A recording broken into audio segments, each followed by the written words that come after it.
नमो अरहन्ताणं नमो सिद्धाणं नमो आयर्याणं नमो उवज्जायाणं नमो लोये सव्वसाहुणम्।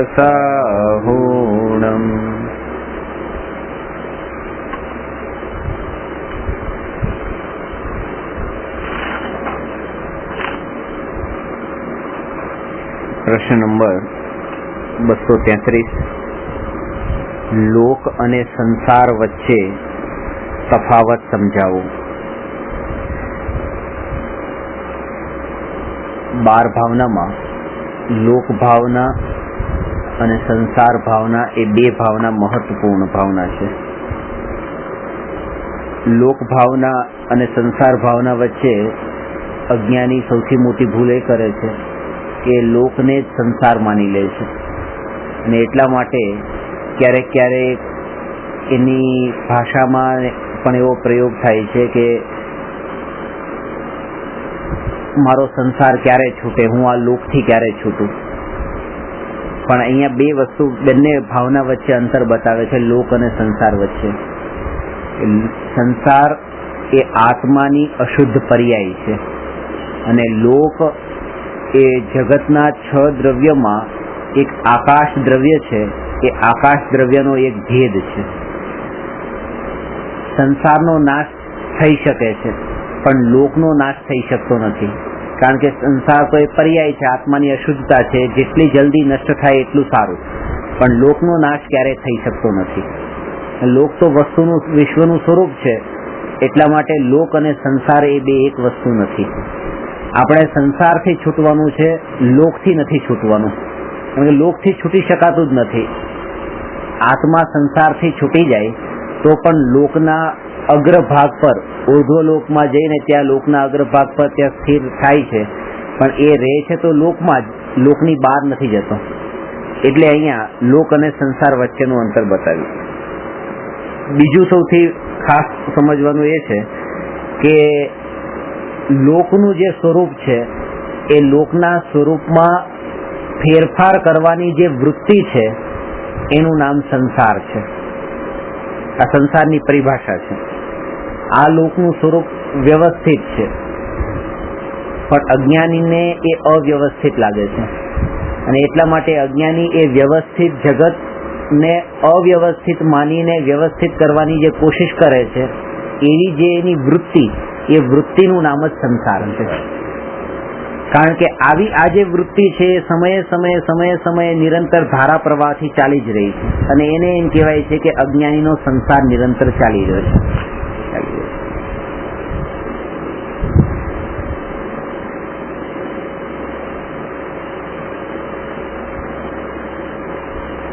અજ્ઞાની લોક તથા સંસારને એક માને છે, પરંતુ લોક તથા સંસાર એક નથી। આકાશના બે ભેદ છે, પહેલું લોકાકાશ અને બીજું અલોકાકાશ। લોકાકાશને લોક પણ કહે છે। લોકમાં રહેલા 5 દ્રવ્ય પણ લોક શબ્દમાં ગર્ભિત છે। લોક જગતનું સ્વરૂપ છે તથા સંસાર આત્માની અશુદ્ધ પર્યાય છે। વિકારી ભાવોમાં સંસરણ કરવું એ જ સંસાર છે। સંસાર કોઈ જગ્યાનું નામ નથી। લોક એ જગતનું સ્વરૂપ હોવાથી, પર્યાય હોવાથી તેનો નાશ સંભવ છે। અહીં સુધી કે સંસારી જ્યાં જ્યાં પરિભ્રમણ કરે છે તે લોક છે તથા તે લોકમાં પરિભ્રમણ કરવાનો ભાવ તે સંસાર છે। જો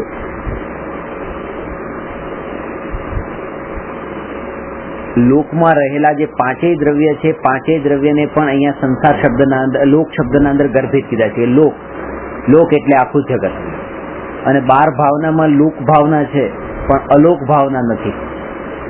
એનું કારણ છે કારણ કે આજ સુધી જીવ જે આકાશના પ્રદેશ ઉપર ગયો છે એ લોકાકાશના જ પ્રદેશ પર ગયો છે, અલોકાકાશમાં ગયો જ નથી। અને એને પરિવર્તન કરવાનો ને ફેરફાર કરવાનો જે ભાવ આવ્યો છે એ પણ લોકના સંબંધમાં જ આવ્યો છે। બીજું જ્યારે એમ કહેવામાં આવે કે મારે સંસારમાં નથી રહેવું, મારે મોક્ષે જવું છે, તો કોઈને પૂછ્યું કે મોક્ષ ક્યાં છે, તો કે ઉપર છે, આંગળી ચીંધી અને આંગળી ઉપર બતાવી કે મારે મોક્ષે જવું છે. એટલે એની દ્રષ્ટિમાં એ ડાયરેક્શન જે બતાવે છે એનો અર્થ એ કે એની દ્રષ્ટિમાં એ વાત પડેલી છે કે મોક્ષ એ કોઈ સ્થાન છે, પણ ખરેખર એમ નથી. મોક્ષ માટે આંગળી નથી બતાવવાની કે મોક્ષ, કારણ કે કોઈ ડાયરેક્શન નથી, કોઈ જગ્યા નથી કે જેને આપણે આંગળી ચીંધીને બતાવી શકીએ કે આનું નામ મોક્ષ છે. એ તો ઉર્ધ્વલોક છે. જે આંગળી ચીંધે છે એ ઉર્ધ્વલોક પર આંગળી ચીંધે છે, અને ઉર્ધ્વલોક અને મોક્ષ એ એક નથી, અને આ ત્રણ લોક અને સંસાર એ એક વસ્તુ નથી. આત્મા જે પર્યાયથી અશુદ્ધ છે, એ અશુદ્ધ પર્યાય જે છે એને જ અહીંયા સંસાર કીધો છે. એટલે સંસાર, જેમ મોક્ષ કોઈ જગ્યાનું નામ નથી એવી રીતે સંસાર પણ કોઈ જગ્યાનું નામ નથી. મોક્ષ એ શુદ્ધ અવસ્થાનું નામ છે, તો સંસાર એ અશુદ્ધ અવસ્થાનું નામ છે.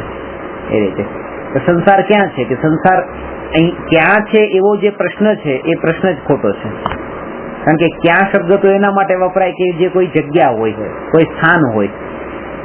એટલે બે વસ્તુ છે કે ઉર્ધ્વલોક ક્યાં છે એ પ્રશ્ન બરાબર છે, અને મોક્ષ શું છે એ પ્રશ્ન બરાબર છે. ક્યાં અને શું, એના માટે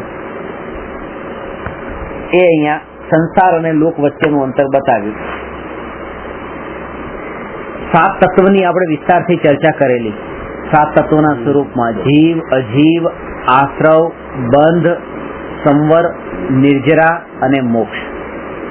આ 7 તત્વોનો વિષય એટલો મહત્વપૂર્ણ છે કારણ કે જૈન ધર્મની ગીતા એવા તત્વાર્થ સૂત્રમાં 7 તત્વોનું નિરૂપણ કર્યું છે, ને 7 તત્વની સાચી શ્રદ્ધાને સમ્યક દર્શન કીધું છે, ને 7 તત્વની અયથાર્થ શ્રદ્ધાને મિથ્યા દર્શન કર્યું. મિથ્યા દ્રષ્ટિ જીવ ને 7 તત્વની શ્રદ્ધા હોય કે ન હોય, એના સંબંધમાં હવે અહીંયા પ્રશ્ન છે કે મિથ્યા દ્રષ્ટિને પણ 7 તત્વની શ્રદ્ધા હોય.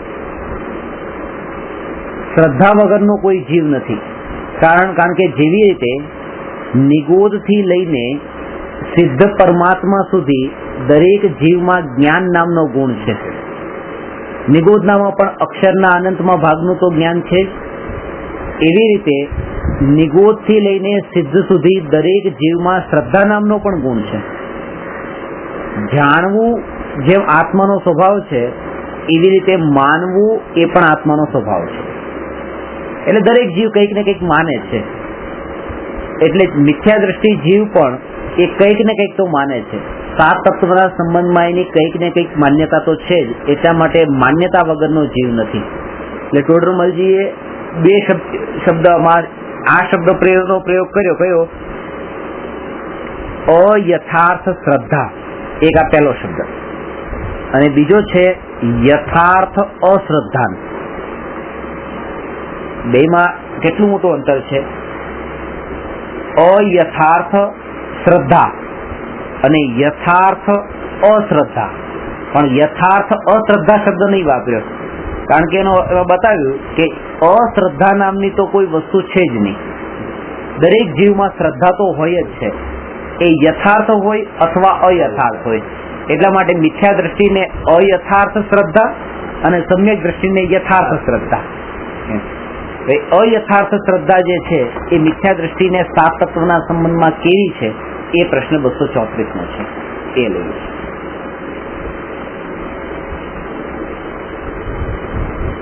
મિથ્યા દ્રષ્ટિ 7 તત્વના સંબંધમાં શું ભૂલ કરે છે? તો એમાં સૌથી પહેલા જીવ અને અજીવ તત્વના સંબંધમાં અયથાર્થ શ્રદ્ધા. અને બીજા શબ્દમાં એમ પણ કહેવાય કે આજ સુધી આત્માએ કોઈનું ભલું પણ કર્યું નથી અને કોઈનું બુરું પણ કર્યું નથી, અને ભલું બુરું કરી શકતો જ નથી, તો પછી આત્માનું સંસાર પરિભ્રમણ કેમ થયું? તો એને અહીંયા બતાવે છે કે ભલું અને બુરું કરવાથી સંસાર પરિભ્રમણ નથી થયું, કારણ કે એ કરી શકતો જ નથી. સંસાર પરિભ્રમણ તો ભલું અને બુરું કરી શકું છું એવી શ્રદ્ધાથી થયું. અને એ શ્રદ્ધા જે છે એનું નામ મિથ્યાત્વ છે. અને એ મિથ્યાત્વ જે છે એ સાતેય તત્વના સંબંધમાં કેવી રીતે જીવને પોષાય છે એ વાત અહીંયા બતાવે છે. જે જીવને સાત તત્વના નામ આવડતા હોય એને જ સાત તત્વના સંબંધમાં મિથ્યાત્વ પોષાતું હોય એવું નથી. નિગોદના જીવને તો અક્ષરના આનંદમાં ભાગનું જ્ઞાન છે, પણ તેમ છતાંય એને સાત તત્વના સંબંધમાં ખોટી માન્યતા ત્યાં પણ પડેલી છે. એ પણ ત્યાં સાત તત્વના સંબંધમાં ખોટું કંઈક ને કંઈક માને છે. તો એક નિગોદથી લઈને સંઘની પંચેન્દ્રિય સુધીના જીવને મિથ્યાત્વનું પોષણ કેવી રીતે થાય એ અહીંયા બતાવે છે. દરેક મિથ્યા દ્રષ્ટિને આ સાત તત્વના સંબંધમાં મિથ્યા માન્યતા પડેલી છે. સૌથી પહેલા જીવ અને અજીવ તત્વ સંબંધી અયથાર્થ સત્તા બતાવે છે. જેટલા પણ સંસારી જીવ છે બધાને શરીર તો છે જ, દેહધારી છે. તો સૌથી મોટી ભૂલ એ બતાવે છે કે જીવ અને અજીવના સંબંધમાં કે અજ્ઞાની જીવ અને અજીવ એ બંનેને એક માને છે, બે વચ્ચે ભેદ કરતો નથી. જે આપણે ચાર પ્રકારની બુદ્ધિ સમજ્યા હતા ને, એકત્વ બુદ્ધિ, મમત્વ બુદ્ધિ, કર્તૃત્વ બુદ્ધિ અને ભોક્તૃત્વ બુદ્ધિ, એ જ વાત અહીંયા બતાવે છે કે એકત્વ, મમત્વ, કર્તૃત્વ અને ભોક્તૃત્વ બુદ્ધિ એ જીવની મિથ્યા માન્યતા છે. અને એ ખાસ કરીને કોની સાથે જોડાયેલી છે? આ શરીર સાથે. નિગોદના જીવને સૌથી વધારે ભેદ જ્ઞાન કરવાનું આ શરીરથી જ કીધું છે. ઘર, પુત્ર, પત્ની, પરિવાર એ બધાથી ભેદ જ્ઞાન કરીએ છીએ, કારણ કે એ બધા તો અહીંયા જ રહી જવાના છે. ભેદ જ્ઞાન એવી વસ્તુથી કરો કે જે તમને આવતા ભાવમાં પણ મળવાનું છે, નિયમથી મળવાનું છે. તો આવતા ભાવમાં પુત્ર, પત્ની, પરિવાર ને ઘર મળશે એ જરૂરી નથી, પણ આ શરીર આવતા ભાવમાં નિયમથી મળશે. એટલા માટે શરીરથી ભેદ જ્ઞાન કરવાનો ઉપદેશ પહેલા આપ્યો છે. પર તો આમ પર જણાય છે. હા, પુત્ર એ તો પર જણાય છે, પર જણાય છે. અને એ આ ભાવ પૂરતા જ છે, પાછા એ આવતા ભાવમાં નથી. આ શરીરનો યોગ એવો છે કે શરીર તો આવતા ભાવમાં પણ મળવાનું છે, પણ નિયમથી મળવાનું છે. અહીંથી ભેદ જ્ઞાન કર્યું કે પત્ની મારી નથી, પત્ની મારી નથી, પત્ની મારી નથી, પણ આવતા ભાવમાં તો પત્ની જ નથી. એટલે અહીંયા તો એ કે છે કે શરીરથી જ જે નિયમથી અનાદિથી લઈને અનંત કાળ સુધી જે નિયમથી જેનો યોગ રહ્યો છે એવા શરીરથી અહીંયા ભેદ જ્ઞાન કરવાની વાત છે.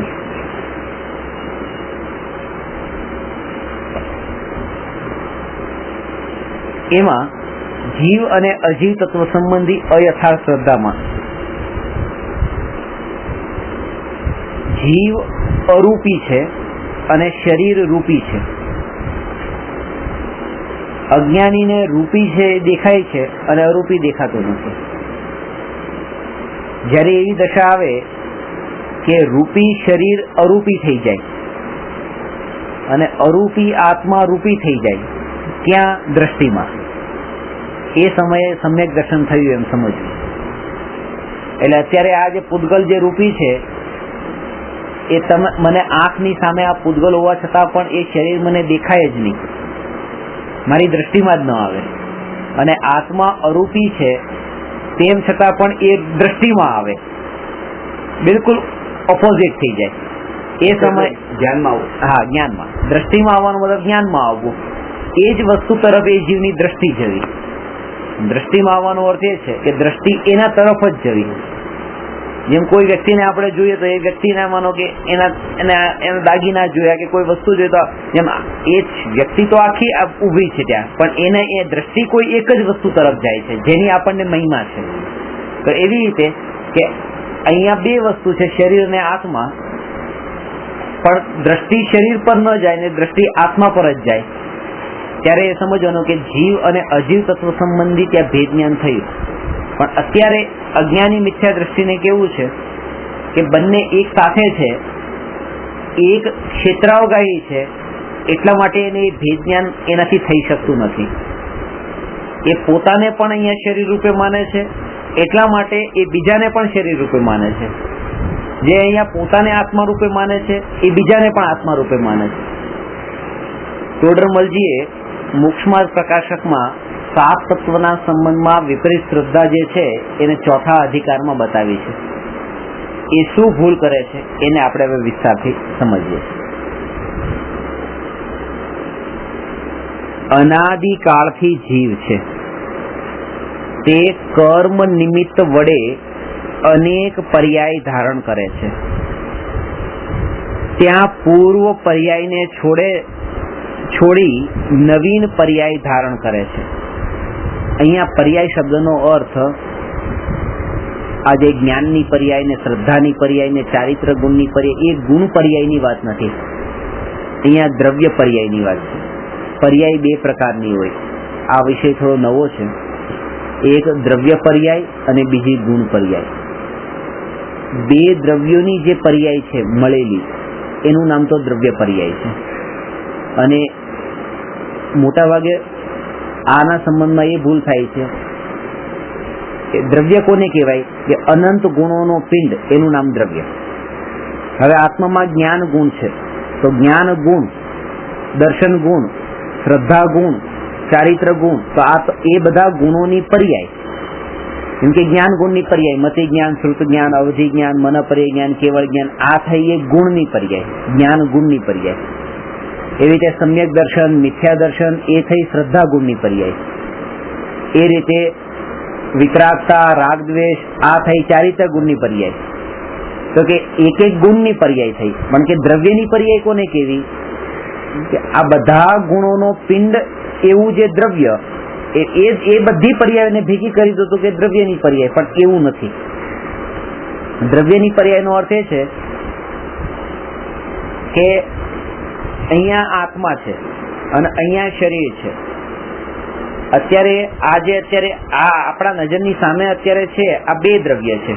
અને એ બે દ્રવ્ય અત્યારે એક ક્ષેત્રાવગાહી છે, એક ક્ષેત્રાવગાહ રૂપે ત્યારે બંધાયેલા છે. અને એ બે દ્રવ્યોની મળેલી જે પર્યાય છે એ પર્યાયનું નામ દ્રવ્ય પર્યાય છે. આ એક સ્ટ્રક્ચર આખું છે, એ દ્રવ્ય પર્યાય છે. એ દ્રવ્ય પર્યાય જે છે એની અહીંયા વાત કરી છે, અહીંયા ગુણ પર્યાયની વાત નથી. એટલે કે શરીર અને આત્મા એ બંને અલગ અલગ છે. બંનેની એકરૂપ અત્યારની વર્તમાન પર્યાય છે.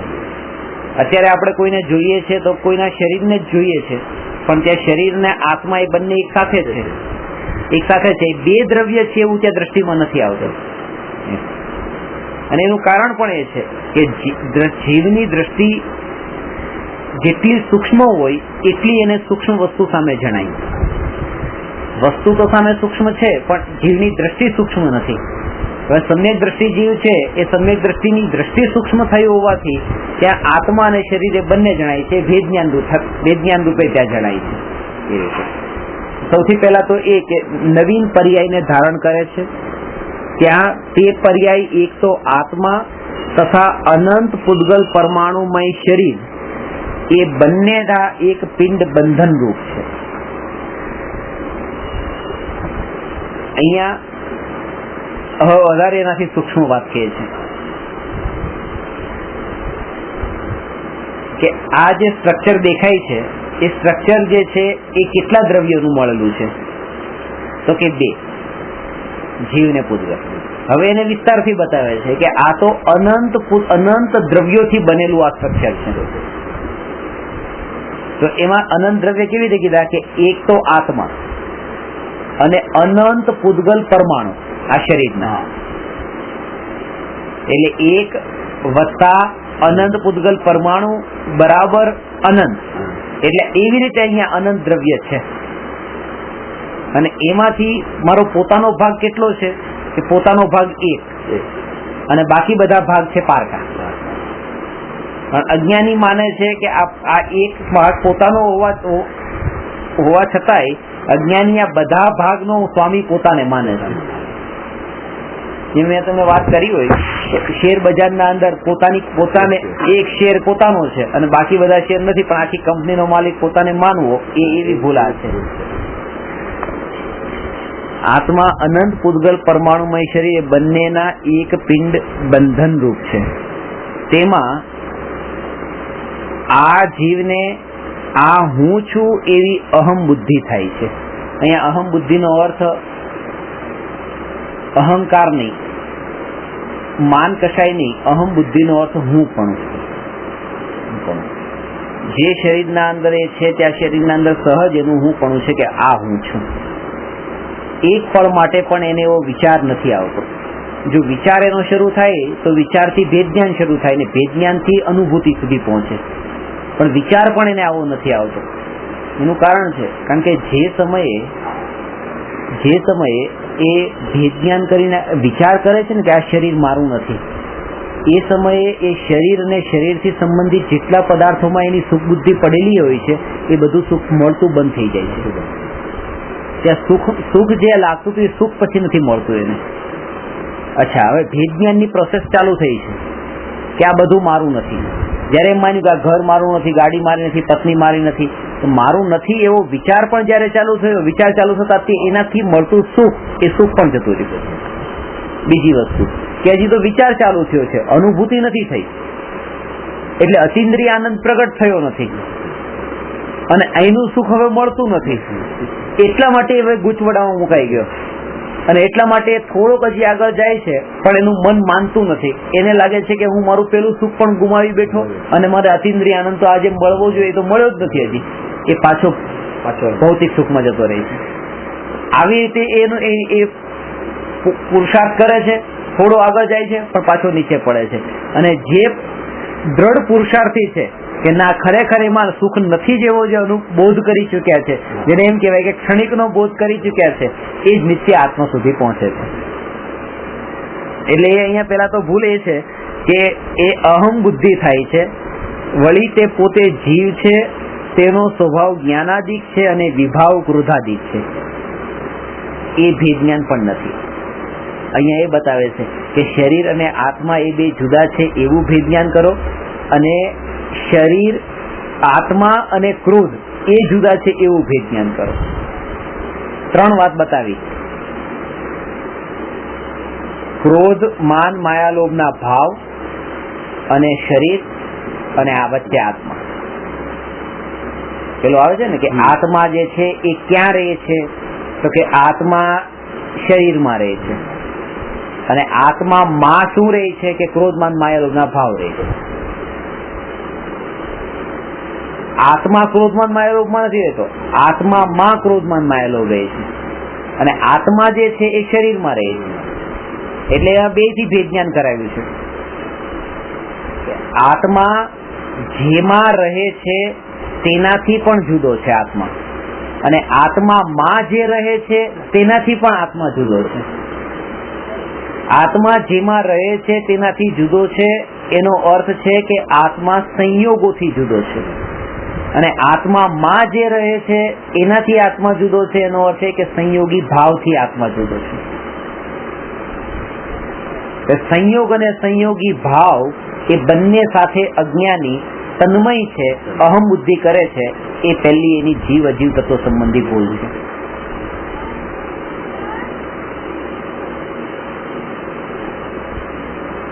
જ્યારે પણ કોઈ પણ એને એ સમય એવો વિચાર પણ નથી આવતો, પૂતગલનું પરિણમન થાય અને પૂતગલનું પરિણમન એ મારું પરિણમન નથી,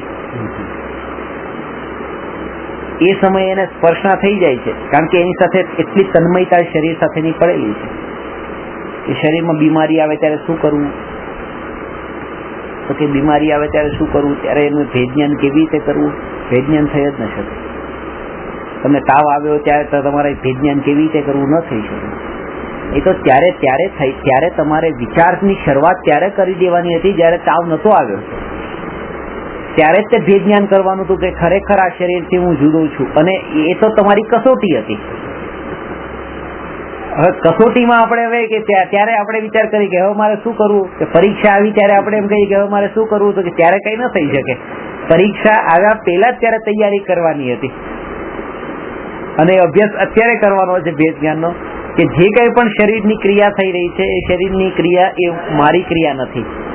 શરીરની અવસ્થા જે છે એનાથી નિરંતર એનું ભેદ જ્ઞાન આવી રીતે ચાલતું છે. તો પહેલા તો એ બે વાત બતાવી, સંયોગ અને સંયોગી ભાવથી એ પોતાને અભેદ માને છે. પૂતગલ પરમાણુનો સ્વભાવ વર્ણ, ગંધ, રસ, સ્પર્શાદિક છે, એ સર્વને પોતાનું સ્વરૂપ માને છે. કોઈ જીવ પોતાને એમ માને કે અત્યારે હું કદરૂપો છું ને હવે હું સુંદર દેખાવ, કાળો છું ને રૂપાળો દેખાવ, તો આવા જે ભાવ એને ઉત્પન્ન થયા એનો મતલબ એ કે હજી એને પૂતગલમાં જ રહેવાનો ભાવ છે, પૂતગલ બનવાનો ભાવ છે, એને જડ બનવાનો ભાવ છે. જ્યારે પણ પોતાને રૂપાળો થવાનો ભાવ આવે ત્યારે એમ સમજવાનું કે પોતાને ચેતનપણું મટાવીને પોતે જડપણામાં ખુશ છે, એ પોતે જડ થવા માંગે છે. એટલે ચેતન પોતાના જ્ઞાનની જેને મહિમા હોય કે હું ચેતન રૂપે જ છું, ચેતન રૂપે જ પોતે આનંદમાં છે, એને પૂતગલના અંદર કોઈ અપેક્ષા ભાવ નથી. પછી પૂતગલની આ નિરંતર એનું વિચારધારા એની નિરંતર આવા પ્રકારની જે ચાલતી રહી તો એને દરેક જગ્યાએ પછી આવા જ પ્રકારનું સ્વરૂપ દેખાશે. ઘણા લોકોની ફરિયાદ હોય કે હું જ્યાં જાઉં છું ત્યાં બધા લોકો, મારી આજુબાજુમાં આજ સુધી મને જેટલા લોકો મળ્યા ને બધા જ લોકો ખરાબ લોકો મળ્યા, બધા લોકો મને માયાચારી મળ્યા, છલ કપટવાળા મળ્યા. પણ ખરેખર એમાં શું છે કે માયા પોતાના અંદર જે ભાવ પડેલો છે ને એ ભાવના કારણે સામે એને ત્યાં બધા જ પછી એવા રૂપે જ મળે. ગમે ત્યાં જાય, દર્પણ જે છે એક દર્પણને છોડીને જાય બીજા દર્પણમાં જાય તો બીજા દર્પણમાં પણ પોતાનો ચહેરો તો એવો જ દેખાવાનો છે, ત્રીજા દર્પણમાં જશે ત્યાં પણ એવો જ દેખાવાનો છે, કારણ કે પોતે એવો ને એવો જ છે, પોતે એકનો એ છે. દર્પણ બદલી દેવાથી એ પોતેની બદલી જાય. તો એવી રીતે અહીંયા એક વ્યક્તિ સાથે મળે ને ત્યાં એની સાથે ઝઘડો થયો, બીજા સાથે ઝઘડો થયો, ત્રીજા સાથે ઝઘડો થયો, બધા સાથે ઝઘડો જ થાય છે. પણ ઝઘડો ત્યાં ક્યાંય નથી, ઝઘડો તો અહીંયા વૃત્તિ અહીંયા પડેલી છે. તો એ અહીંયા કહે છે કે જયારે આપણે પોતાને અહીંયા શરીર રૂપે માનીએ છીએ ત્યારે તમે શરીર રૂપે લાગો છો, તમે આ શરીર રૂપે લાગે છે, બધા જ શરીર રૂપે લાગે છે.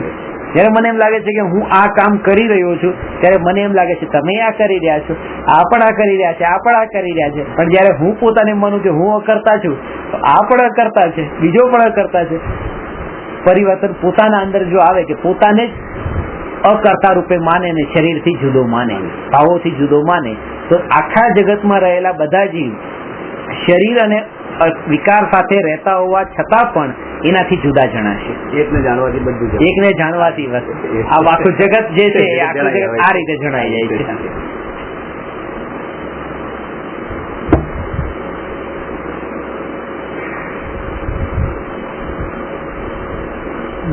આગળ જતા એને એવી માન્યતા થાય છે કે આ મારા છે એવી તેઓમાં મમત્વ બુદ્ધિ થાય છે. આ દરેક મિથ્યા દ્રષ્ટિ, આ નિગુદિયા જીવને પણ આ સ્થિતિ છે. ઘણા લોકો એ પૂછે કે નિગુદિયાને તો કઈ ખબર પડતી નથી, એને તો માતા પિતા પણ નથી, છોકરા પણ નથી, સમૂર્છન જન્મ હોય છે, તો ત્યાં એ જીવને દુઃખ શું થતું હશે ને કઈ ખબર પડતી નથી. તો દુઃખ શું? અહીંયા તો નરકના દુઃખ તો આપણને સમજાઈ જાય કે ત્યાં ઠંડીના દુઃખ, ગરમીના દુઃખ, ભૂખના, તરસના, શરીરને કાપાવાના, વૈતરણી નદીના, સેમર વૃક્ષના, એ બધા દુઃખ તો શાસ્ત્રોના અંદર આવે ને આપણે એને સાંભળીને સમજી પણ શકીએ. નિગોદિયા જીવને દુઃખ શું? અને ખાસ વાત તો એ કે નરકના દુઃખ કરતા પાછું નિગોદનું દુઃખ તો વધારે બતાવે. નારકી કરતા, સાતમા નરક કરતા પણ વધારે દુઃખ નિગૂઢમાં છે. કારણ કે સાતમા નરકમાં તો જીવનનું દુઃખ છે, મરણનું દુઃખ નથી. જીવનકાળ દરમિયાનનું કે 33 સાગરો વર્ષ સુધી ત્યાં આવી રીતે ખાવા પીવાનું નથી મળતું એવું આખી જિંદગીનું દુઃખ છે. અહીંયા જન્મ મરણનું દુઃખ છે અને જીવનના દુઃખ કરતા જન્મ મરણનું દુઃખ વધારે છે. કેમ? કારણ કે ત્યાં એક શરીરને છોડે છે તરત એમ માને છે અરે હું મરી ગયો. બીજા શરીરને ધારણ કરે, હું જન્મ્યો, હું મર્યો, હું જન્મ્યો, હું મર્યો. નિરંતર એની આ પ્રકારની માન્યતાના કારણે એ નારકીના દુઃખ કરતા પણ વધારે દુઃખ નિગોદિયો જીવ ભોગવ્યો છે. જન્મ મરણ પોતાના માને છે એના કારણે. ત્યારે બટાટાને આપણે ફ્રીજમાં મૂકી દીધું તો ઠંડી અને ગરમી ને એ બધા દુઃખ કરતા પણ એને ખાસ દુઃખ તો આ છે કે જન્મ મરણના દુઃખ. કારણ કે એ જે એક વસ્તુને છોડવાનું જે દુઃખ છે ને એ છોડવાનું દુઃખ, એકત્વ થઈ ગયા પછી એકત્વ થયેલી વસ્તુને છૂટતી અને અરે છૂટી ગઈ, એ જે ભાવ બસ સાતમા નરક કરતા પણ વધારે દુઃખી કરવા વાળો ભાવ છે. પોતાના મરણનું છે ને એટલા માટે બીજાના મરણમાં કરતા પણ પોતાના મરણના અંદર દુઃખ વધારે થાય. મોટા ભાગે બધા લોકો એમ કે પોતાના મરણમાં તો એ વખતે ખબર જ નથી પડતી, એટલે કે આપણે એવી સ્થિતિમાં હોઈએ છીએ કે અને ક્યારે જતા રહીએ કઈ ખબર નથી રહેતી, તો એ દુઃખ વધારે કેમ દુઃખ કીધું? ભાઈનું મરણ, પિતાનું મરણ, માતાનું મરણ, છોકરાનું મરણ, આ બધા મરણમાં તો એકનો જ વિયોગ થાય. પિતાનું મરણ થાય તો પિતાનો વિયોગ થયો, પણ પત્ની, પુત્ર બધા તો રહ્યા ને. હજી પત્નીનું મરણ થયું તો પત્ની ગઈ, પણ છોકરા રહ્યા, માતા પિતા રહ્યા. એટલે એક મરણ થાય છે ને તો બાકી બધા સંબંધો તો ટકીને રહી છે. એટલા માટે તમે વિચાર કરો કે પિતાનું મરણ થાય છે ત્યારે મરણનો અર્થ છે કે પિતાનો વિયોગ થયો. માતાનું મરણ થાય છે ત્યારે એનો અર્થ થયો કે માતાનો વિયોગ થયો. જયારે પોતાનું મરણ થાય છે ત્યારે એમ સમજવાનું કે માતા, પિતા, ભાઈ, બહેન, પુત્ર, પુત્ની, અહીંયા જેટલા બધા સંયોગો એકઠા કરીને એમાં મારાપણું માન્યું હતું, એ બધાનો એક સમયમાં જયારે વિયોગ થાય ત્યારે એમ સમજવાનું કે બધા એક સાથે મરી ગયા અને હું રહી ગયો. અને એ સમયે જે ભાવ ઉત્પન્ન થાય એ દુઃખનો, એ ભાવ, દુઃખના ભાવને એ નારકી કરતા વધારે તીવ્ર કીધો છે. એટલે અહીંયા બતાવે છે કે ત્યાં એ પર્યાયમાં આ મારા છે એવી તેઓમાં મમત્વ બુદ્ધિ થાય છે. પોતે જીવ છે તેના જ્ઞાનાદિક વા ક્રોધાદિક અધિકતા હીનતારૂપ અવસ્થાઓ થાય છે, તથા પૂદગલ પરમાણુઓને વર્ણાદિ પલટવારૂપ અવસ્થાઓ થાય છે. તે સર્વને પોતાની અવસ્થા માની તેમાં આ મારી અવસ્થા છે એવી મમકાર બુદ્ધિ કરે છે. આ વાત ખાસ છે કે જ્ઞાનાદિક અને ક્રોધાદિક એ જીવની અવસ્થા છે. અહીંયા બે વસ્તુ બતાવી છે, જ્ઞાન ને ક્રોધ. અનંત ગુણોમાં જ્ઞાન ગુણને પહેલા રાખ્યું છે અને વિકારમાં સૌથી પહેલા ક્રોધને રાખ્યું છે. એ ક્રોધ, માન, માયા, લોભ, ત્યાંથી જે 25 પ્રકારના કષાય છે એની શરૂઆત જ ક્રોધથી થાય છે. એટલે અહીંયા એ બે વચ્ચે બતાવે કે જ્ઞાનાદિક વા ક્રોધાદિક અધિકતા રૂપ થાય છે. આ નિરંતર એક સરખા ન રહી શકે, વધઘટ ચાલુ હોય. જ્ઞાનમાં પણ વધઘટ થાય જ. જેમ જેમ ઘણા લોકો એમ કે ને કે ઉંમર જેમ જેમ વધે એમ જ્ઞાન વધતું જાય, થોડું મેચ્યોરિટી, એ બધું અનુભવ થાય, એટલે અનુભવ થતા એને જ્ઞાન વધતું ગયું. પણ એવી રીતે જો જ્ઞાન વધતું હોય તો અનાદિકાળથી અત્યાર સુધી કેવલ જ્ઞાન થઈ જવું જોઈએ. કાળ વધતા જ્ઞાન તો વધે છે, ઘટે છે, એટલા માટે એ તો ક્ષયોક્ષમ જ્ઞાન છે. એટલે ક્ષયોક્ષમ જ્ઞાનને પણ આપણે એટલું જ ક્ષણિક કીધું છે જેટલું આ ક્રોધાદી ભાવને ક્ષણિક કીધા છે. પૂદગલ પરમાણુને વર્ણાદી પલટવારૂપ અવસ્થાઓ થાય છે. તે સર્વને પોતાની અવસ્થા માની તેમાં આ મારી અવસ્થા છે એવી મમકાર બુદ્ધિ કરે છે.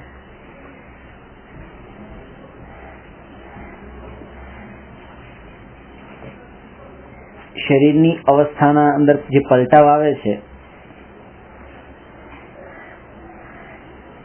એ સમયે એને વિચાર નથી આવતો કે આ મારું છે, કારણ કે એક સિદ્ધાંત છે,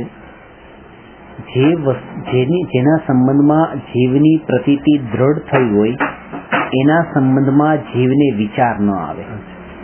વિચાર એના સંબંધમાં જ આવે જેના સંબંધમાં પ્રતીતિ હજી નથી થઈ.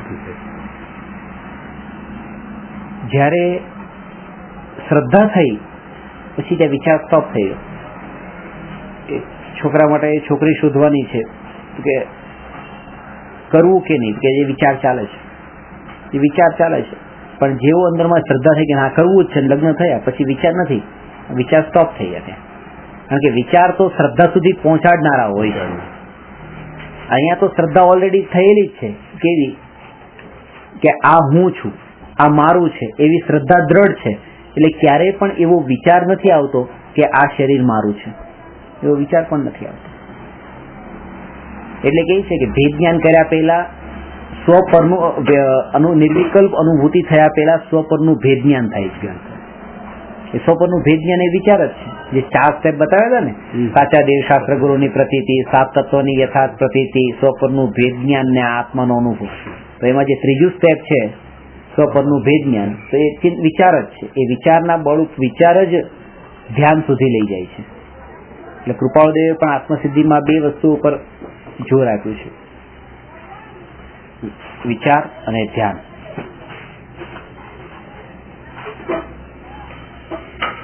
વિચારથી આત્મ સાધનાની શરૂઆત થાય છે અને ધ્યાનથી આત્મ સાધના પૂર્ણ થાય છે, સફળ થાય છે. કોઈ પણ જીવ અધ્યાત્મ માર્ગમાં પ્રવેશ કરે તો એ વિચારથી કરશે. સૌથી પહેલા એને વિચાર આવવો જોઈએ. આજે આ ફોરેનમાં જોઈએ છે, આટલા બધા લોકો ગાનપણ એટલું પૂતગલની પાછળ દોટ મૂકી રહ્યા છે. એમ લાગે કે આ આત્માની વાત કેમ નહીં સાંભળતા, આત્માનો એને કેમ રસ નહીં જાગતો, પણ એને વિચાર જ નથી આવતો. ત્યારે એવો એક પળ માટે કોઈ એવો વિચાર પણ આવે કે આ શું કરી રહ્યા છે, તો ચાલો એ પોતે પલટાય. વિચાર જ નથી આવતો.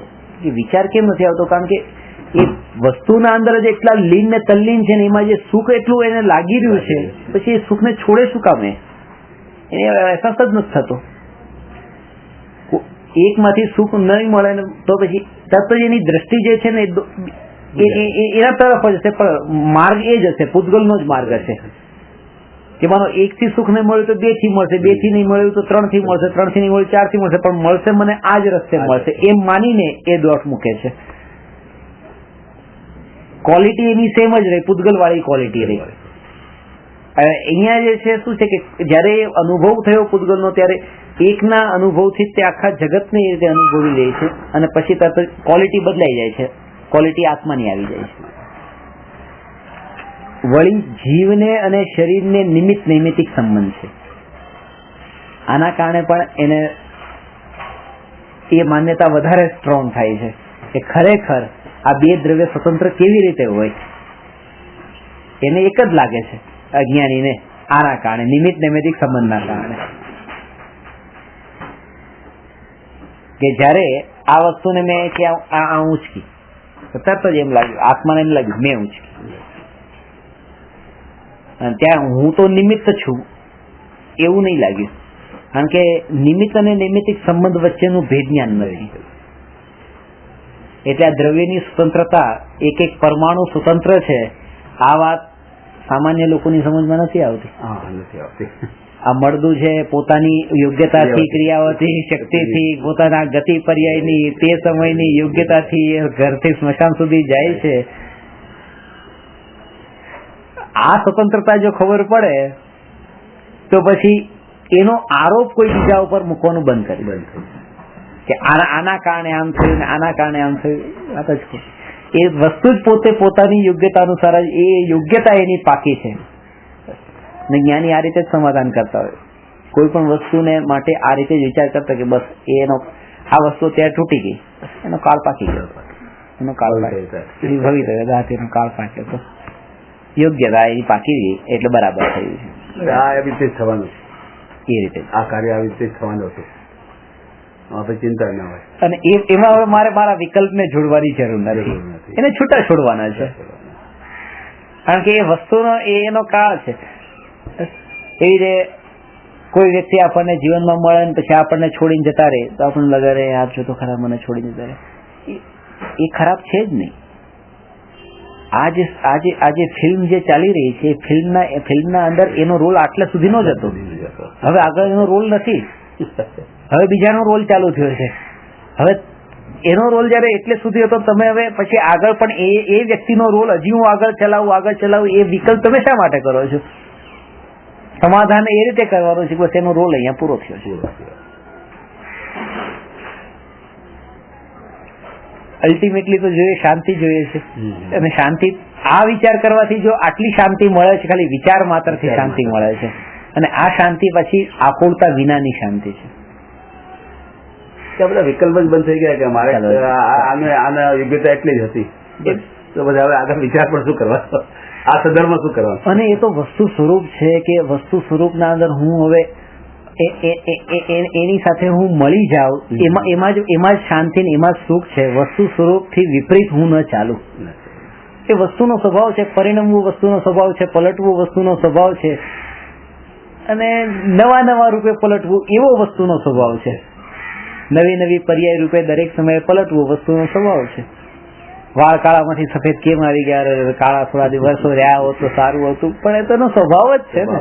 હવે એ સ્વભાવ, એ સફેદ તો આવવાના છે ને આવવાના જ છે. હવે એ સમયે હું મારા વિકલ્પ કરીને દુઃખી થાવ એના કરતા હું એને સ્વીકાર કરું, એના અંદર શાંતિ છે.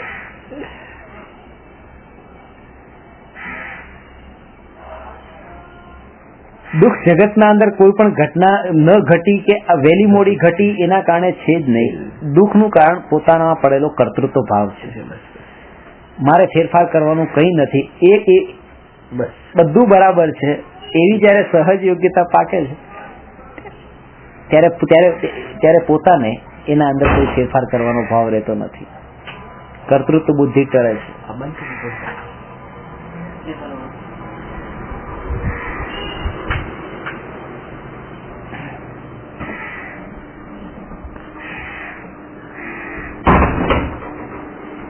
ભાવના એવી ભાવ જ્ઞાનીને પણ આવે કે જગતના અંદર રહેલા બધા જીવ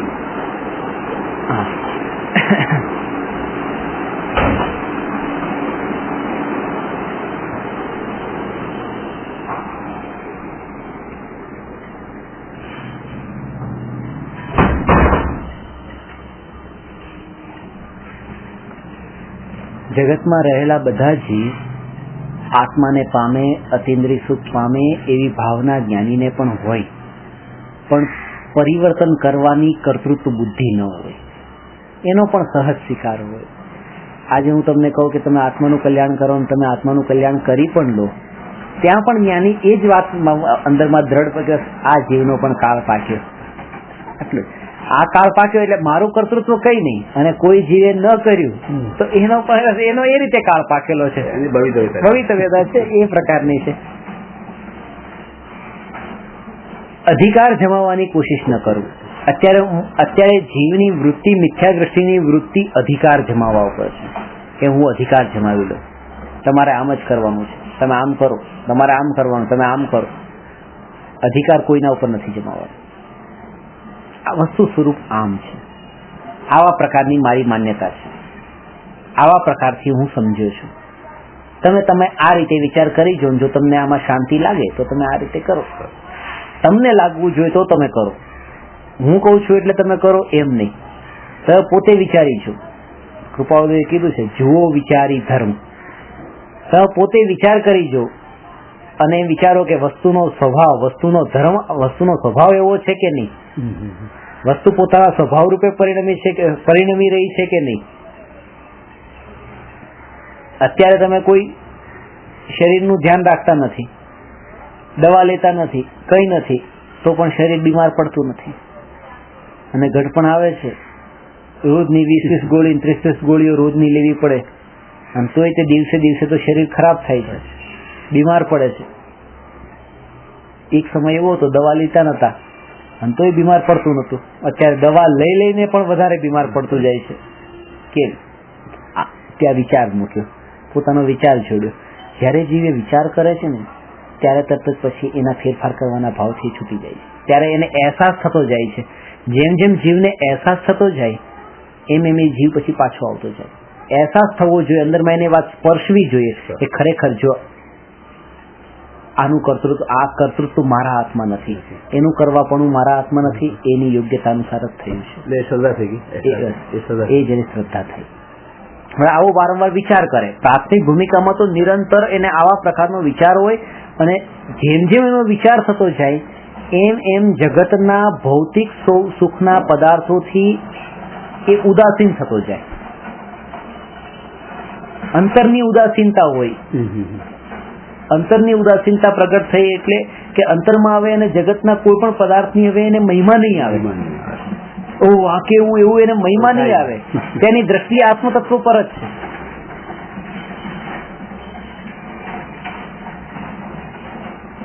દ્રષ્ટિમાં એક આત્મા જ છે. એટલા માટે હા, આખું જગત એને એ દ્રષ્ટિએ જોતું હશે કે આ વ્યક્તિ જે કેટલો દુઃખી છે, આ વ્યક્તિની જીવન કેટલું જોઈએ, સૂકું જીવન છે. મને હમણાં ત્યાં પરદેશમાં બધા લોકો કે તમારી લાઈફ કે એમ કે લોકો કેટલી ડ્રાય લાઈફ છે, કઈ તમે આમ કઈ એકદમ કઈ કરતા નથી, તો શણગાર નહીં, કઈ નહીં, તમારે આમ જો તો ખરા કે એમ કે કપડા પણ વ્યવસ્થિત એવા સારા નહીં પહેરવાના, અને તમે આમ સુખ તમને નથી લાગતું કે અત્યારે આ બધું મને ઘણા આ બધું એ કરવા જેવું છે ખરેખર 50+ થાય ને ત્યારે તમે આ ચાલુ કરો. બધા એ કે 50+. આ ફિલોસોફી 50+ પછી સ્ટાર્ટ કરવા જેવી છે. આ ફિલોસોફી કે કારણ કે ત્યાં તો બધા પંડિત ને તરીકે બધાને ખબર ન પડે, પંડિત ને શાસ્ત્રી શું કહે, બધા ફિલોસોફર કે તમે કે ફિલોસોફર છે, પણ આ ફિલોસોફી તમે અત્યારથી કેમ ચાલુ કરી દીધી? આ તો તમારે 50 પછી ચાલુ કરવાની હતી. એનું તો 50 સુધી શું કરું કીધું? આજ કરવાનું તો હમણાં રાજા કે ખેડૂત ને રાજા કે શું કરશે, આ આટલું કરીશ, એટલું કરીશ, એટલું કરીશ, એટલું કમાવે છે, એમ કરીશ, તેમ કરીશ. પછી શું કહે, પગ ઉપર પગ દઈ બેઠો છે. ભાઈ તો અત્યારે બેઠો છે, એટલા વર્ષ ગુમાવશે પછી જશે. હું હમણાં જ ભાઈ બેઠો છું તો શું ખોટો? જે પછી ચાલુ કરવાની હમણાં જ ચાલુ કરી દો. લોકોની વૃત્તિ ભોગવૃત્તિ છે. અને એ જે વ્યક્તિ અત્યારે બોલી રહ્યો છે કે 50 વર્ષે આ કરવા જેવું છે, એ 50 વર્ષ સુધી ત્યારે નથી કરવાનું. એ નહીં, કારણ કે જેને 50 વર્ષ સુધી નહીં કર્યું એ પછી શું કરશે? જેને ચિંતન ઉઠ્યું હશે એ તો ઉભો જ નહીં રહે. હવે 50 ને કે 60 ની વાટ જોવા પણ ના ઉભો રહે. 20 થયા કે 50 થયા કે 10 થયા. એક ભાઈ હતા મારા ઓળખાણમાં, મને કહેતા હતા એમના કેટલા 50 વર્ષ પૂરા થયા એટલે એમણે પછી ધર્મનું ભણવાનું શીખવાનું ચાલુ કર્યું. મને કે મેં ત્યારે 45 વર્ષનો હતો ત્યારે મારું બાયપાસ થયું હતું, અને મેં ત્યારે ભગવાનને વચન આપ્યું હતું કે જયારે હું 50 વર્ષનો થઈશ ને 5 વર્ષ કમાઈ લો, 50 વર્ષનો થઈશ ત્યારે હું ધર્મ ચાલુ કરીશ. મેં કહ્યું પહેલા તો તમને કોંગ્રેચ્યુલેશન આપી દઉં તમે 50 ના થઈ ગયા, કારણ કે 50 પહેલા ન જતા રહ્યા. તમારે સપનું ન રહી ગયું, સફળ થયું. અને હજુ તમે એમ નહીં સમજી લેતા કે તમે ધર્મ ચાલુ કરી દીધો છે. કારણ કે તારે ધર્મ નું ભણવાનું શીખવાનું ધર્મ માની લે છે. કેટલી વિડપ ધર્મ તો હજી શરૂ થયો નથી. કીધું ધર્મ તો જયારે આ તો બધું પ્રાથમિક ભૂમિકા છે, બરાબર છે, અત્યારની ભૂમિકામાં આવી રીતે જ હોય. પણ આગળ જેમ જેમ તમે જશો ને જયારે અંતરમાંથી જે વિકાર ને અંદરની વૃત્તિઓ જયારે ખરાબ વૃત્તિઓ ટળતી જશે ત્યારે ખરો ધર્મ પ્રગટ થયો. એ ટળ્યું અને પાછું પ્રાપ્ત શું થયું એ પણ ખાસ જોવાનું. બે વસ્તુ, એક તો એ છે કે તમે સંસારના ક્ષણિકપણાથી છૂટ્યા, છોડી દીધું, પણ છોડ્યા પછી પ્રાપ્ત શું કર્યું? દીક્ષા લઈ લીધી, પૂતગલના ભૌતિક પદાર્થોને છોડી દીધા, પ્રાપ્ત શું કર્યું? શું મેળવ્યું કઈ નથી. એક બાજુ છોડી દીધું, ત્યાં વિડંબનામાં વધારે પડી ગયા, કારણ કે પેલું છૂટી ગયું, આ હજી મળ્યું નથી. અને એના જ કારણે જે છે ને એ ઘણી જગ્યાએ મારા સામે જોઉં તો એનો સ્વભાવ એટલો આમ ચીડચીડિયા વાળો સ્વભાવ હોય, તમને એવી દ્રષ્ટિએ જ જોવે. તમે જયારે એમની સામે આમ તમે પેન્ટ શર્ટ ને સૂટ બૂટ કે પહેરીને તમે એમની સામે ગયા હો, તમને એમનું ડાયરેક્શન એ જોઈએ કે આ બસ આજ તમારે નરકમાં જવાનો છે, બસ નરકમાં જવાનો છે, આ પાપી આવી ગયું. પણ એ સામેથી આ સૂટ બૂટમાં પણ આવેલો હોય તો પણ કોઈ સાધુ એવી રીતે એને એવી દ્રષ્ટિએ જોવે ને કે આ પણ એક ભગવાન આત્મા છે, આ પણ ક્ષમ્ય છે, તો લોકો એના ઉપર શંકા કરવા મળશે. આને સાધુ કહેવાય, આને શું કહેવાય? આને ક્ષમા કરવા યોગ્ય કહે છે, અને સાધુ કહેવાય? સાધુ તો એને કહેવાય જે સતત સ્ટ્રોંગલી કહી દે કે ખરેખર આનું ફળ નરક છે, એને એવી દ્રષ્ટિએ જોવે. જગતમાં ઊંચો માણસ છે પણ એને જ લોકો માને છે. તમે આજે તમે મારી પાસે આવો ને તો હું તમને નીચાના રૂપમાં જોઉં, તમને તમારી આ ભૂલ છે, તમે આવા છો, તમે આવા છો, તમે આવા છો, તમને લાગશે બરાબર ખરેખર મારી કેટલી બધી ભૂલો બતાવી, મને કેટલો પકડી લીધી બરાબર. પણ માનો તમે આવો ને હું તમને આમ ગળે લાગુ ને ગળેથી મળું ને અરે ખરેખર તમે પણ એક આત્મા છો ને એક વાત્સલ્ય ભાવથી તમારી સાથે વાતો કરતો હોવ, તમે શંકા કરશો આને ગુરુ કહેવાય કે શું કહેવાય? આને ગુરુ થોડો કહેવાય. આ તો જો ખરા વાતો કામ કે એવી રીતે મળીને વાતો કરે છે, આમ જાણે આમ મિત્ર બેઠા હોય એવી રીતે વાતો કરે છે, અને ગુરુ કહેવાય? શંકા થઈ જાય છે. કારણ કે આપણી એક હેબિટ પડી ગઈ છે કે ગુરુની પાસે જાય ત્યારે ગુરુ આપણને બિલકુલ નીચા રૂપે જોવે, તિરસ્કાર કરે, ફટકારે, આવું બધું આ કરે તો એમ નામ ગુરુ.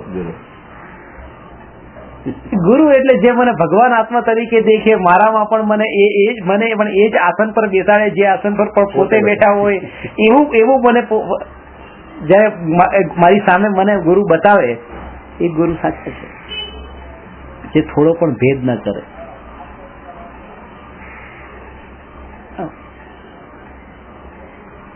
હેબિટ પડી ગઈ છે ને પહેલેથી, તિરસ્કાર વાળી ને આ સાંભળવા વાળી ને, એના કારણે થઈને આ થાય છે.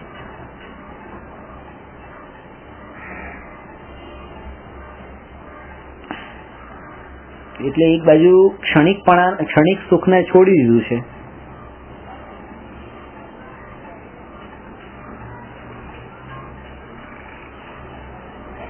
એ શું કહે છે કે ક્ષણિક સુખને છોડો તો નિત્ય સુખ મળે.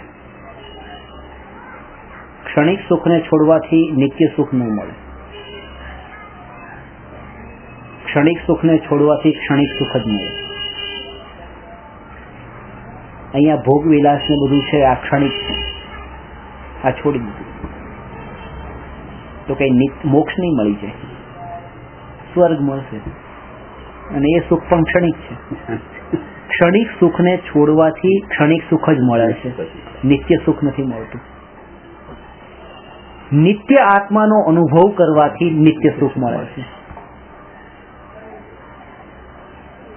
જે પોતે નિત્ય છે એ નિત્યથી નિત્ય મળે ને, ક્ષણિક થી નિત્ય કેવી રીતે મળે? ક્ષણિક થી તો ક્ષણિક જ મળે. બરાબર. સીધો હિસાબ છે કે ક્ષણિક નું ફળ ક્ષણિક છે, નિત્ય નું ફળ નિત્ય છે. ક્ષણિક નું ફળ નિત્ય કેવી રીતે હોય?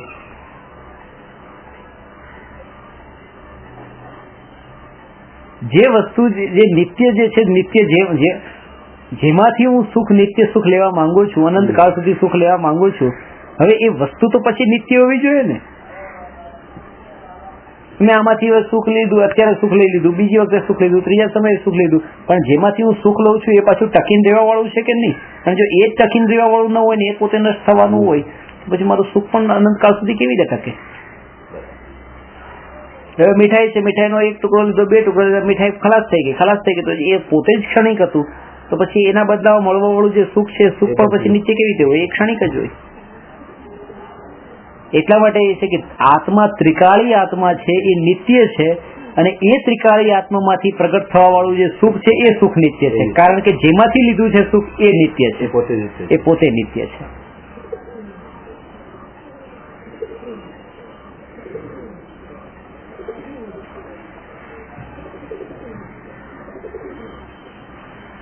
મિથ્યા દ્રષ્ટિની સૌથી મોટી ભૂલ એ છે કે એનો જે વિચાર જે છે ને, એ વિચાર બહુ આગળનો નથી ચાલતો, અને આગળનો વિચાર કરવા પણ નથી માંગતો.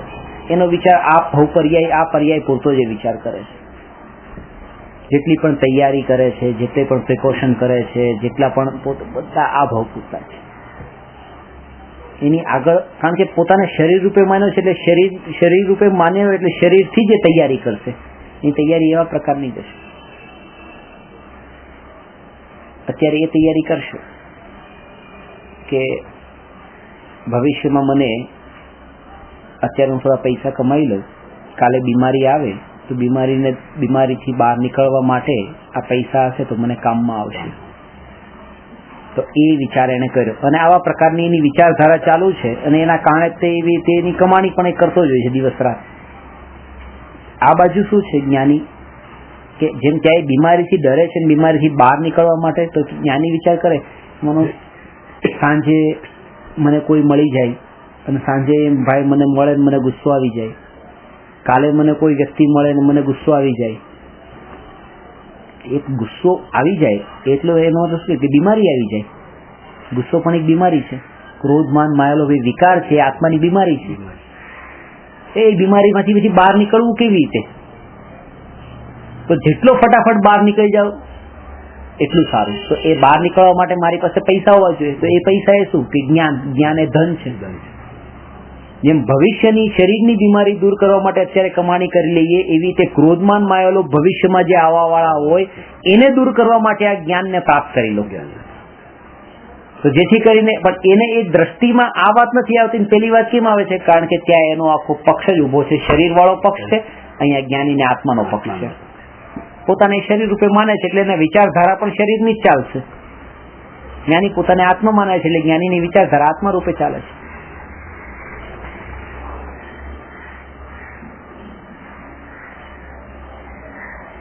નિમિત્ત નૈમિતિક સંબંધ છે.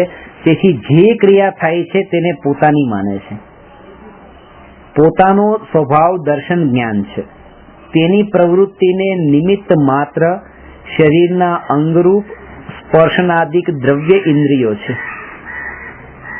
હવે આ જીવ તે સર્વને એકરૂપ માની એમ માને છે, હાથ વગેરેથી મેં સ્પર્શ્યું, જીભ વડે મેં સ્વાદ લીધો, નાસિકા વડે મેં સૂંઘ્યું, નેત્ર વડે મેં દીઠું, કાન વડે મેં સાંભળ્યું, મનોવર્ગણા રૂપ 8 પાંખડી વાળા પ્રફુલ્લિત ખેલેલા કમળના આકારે હૃદય સ્થાનમાં સ્થિત શરીરના અંગરૂપ દ્રવ્યમન છે, જે દ્રષ્ટિગમ્ય નથી, તેનું નિમિત્ત થતા સ્મરણાદિ રૂપ જ્ઞાનની પ્રવૃત્તિ થાય છે. એ દ્રવ્યમન તથા જ્ઞાનને એકરૂપ માની એમ માને છે કે મેં મન વડે જાણ્યું. અહીંયા 6 વાત બતાવી, 5 ઇન્દ્રિય અને 6ઠું મન.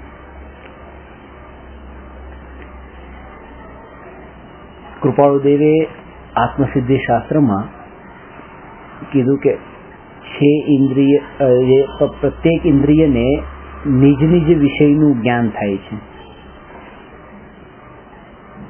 એક ઇન્દ્રિય બીજા ઇન્દ્રિયનું કામ ન કરે. દેખવાનું, સાંભળવાનું, સૂંઘવાનું આ બધું પોતપોતે બધાની સ્વતંત્ર ઇન્દ્રિયો છે. આંખ વડે દેખી શકાય પણ આંખ વડે સાંભળી ન શકાય, આંખ વડે સૂંઘી ન શકાય. પણ દરેક ઇન્દ્રિય પોતાનું કામ કરે છે, બીજાનું કામ નહીં. પોતાનું કામ પણ એ ત્યારે કરે છે જ્યારે આત્મા છે. જો આત્મા ન હોય તો એ પોતાનું કામ પણ નથી કરતો. એ અહીંયા બતાવે કે જે વસ્તુ છે, ઇલેક્ટ્રિક ઉપકરણો જે છે એની મહિમા એટલી નથી જેટલી ઇલેક્ટ્રિસિટીની મહિમા છે. જ્યારે ઇલેક્ટ્રિસિટી નથી હોતી ત્યારે પછી ખબર પડે છે કે પંખો તો છે પણ ઇલેક્ટ્રિસિટી નથી તો ચાલતો નથી. તો એવી રીતે કે આ જ્ઞાન જે છે એ જ્ઞાન સ્વભાવી આત્મા જ્યારે આ દેહમાં નથી ત્યારે ખબર પડે છે કે ખરેખર આ કાન નહીં તો કઈ એની વેલ્યુ નથી. એનો બોધ એને ત્યારે થાય છે જ્યારે જાય છે. અને જ્ઞાની એને કહેવાય કે પંખો ચાલતો હોય, ઇલેક્ટ્રિસિટી હોય અને એ સમયે પણ પંખાની મહિમા ન આવે ને ઇલેક્ટ્રિસિટીની જ મહિમા આવે. કે આંખ હોય, આત્મા હોવા છતાં પણ હજી ગયો નથી, આત્મા શરીરથી નીકળ્યો નથી, પણ તેમ છતાં પણ એ આત્માની જ મહિમા છે, શરીરની મહિમા નથી. કારણ એ છે કારણ કે જાણવાની મહિમા છે ને, અને જાણવાની જેને મહિમા છે એને તરત જ ખબર પડે છે કે આ જાણવું એ આંખ વડે થયું જ નથી, આ તો જ્ઞાન વડે જ થયું છે. સાંભળવું કાન વડે થયું જ નથી, આ જ્ઞાન વડે જ થયું છે. કારણ કે જ્ઞાન જ જ્ઞાન રૂપે પરિણમ્યું છે, ઇન્દ્રિયો જ્ઞાન રૂપે પરિણમી નથી. એ ખાલી એમાં નિમિત્ત બની હતી. સાકર છે એ સાકર પાણીમાં નાખીને પછી ચમચી વડે હલાવી તો ઓગળી ગઈ, પછી એ પાણી પીધું તો મીઠું લાગ્યું. એ પાણી મીઠું લાગ્યું છે એમાં ચમચીનો ખાલી રોલ એટલો નિમિત્ત માત્રનો જ છે. બાકી જે સ્વાદ છે એમાં ચમચી ક્યાંય નથી, ચમચીનો સ્વાદ જ નથી, ગ્લાસનો સ્વાદ જ નથી. આ સ્વાદ તો એ મીઠાશનો જ છે, સાકરનો જ છે. કારણ કે સાકર એ મીઠાશ રૂપે પરિણમી છે, સાકરને આ પરિણમન છે. એવી રીતે આ જ્ઞાનનું જ પરિણમન છે ને આ ઇન્દ્રિયો એમાં ખાલી નિમિત્ત માત્ર છે, સાધનો છે. તો ખાલી એ સાધનોની મહિમા ટળે ને જ્ઞાનની મહિમા વધે તો ભેદ જ્ઞાન થયું એમ કહેવાય. મિથ્યા દ્રષ્ટિને આવો વિચાર, આમ બધે જ બતાવે છે કે મિથ્યા દ્રષ્ટિને આ વિચાર પણ નથી આવતો.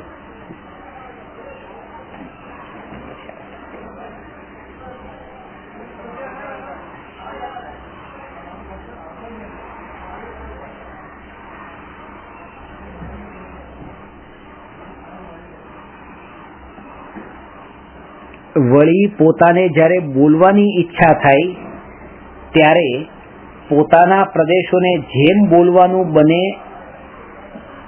તેમ હલાવે છે. ત્યારે એક ક્ષેત્રાવકાશ સંબંધથી શરીરનું અંગ પણ હાલે છે. તેના નિમિત્તથી ભાષા વર્ગના રૂપ પૂદગલ વચન રૂપ પરિણમે છે, એ બધાને એક રૂપ માની આ એમ માને છે કે હું બોલું છું. આ વાત સમજાણી કેવી રીતે છે? કે આ જે બોલનાર કોણ છે? કે બોલનાર કે આ તો શરીર છે, ભાષા વર્ગના સ્કંદો છે ને, એનો ટકરાવ છે, એના કારણે આ ધ્વનિ ઉત્પન્ન થયો છે. કે આત્માના પ્રદેશો જે છે, આત્માના પ્રદેશો એ રૂપે આત્મા પોતે પોતાના પ્રદેશોને હલાવે છે. આત્મા તો આ જે છે આત્મા, તો આત્માના પ્રદેશો, આત્મા જ પોતે પોતાના પ્રદેશોને હલાવે છે. અને એ સ્થાન ઉપર આ શરીર પણ છે, તો શરીર પણ હાલે છે સાથે સાથે, અને આ ધ્વનિ ઉત્પન્ન થાય છે. પણ ખરેખર તો આત્મા એ જ પોતે, આત્માનું જ પોતાનું પરિણમન છે.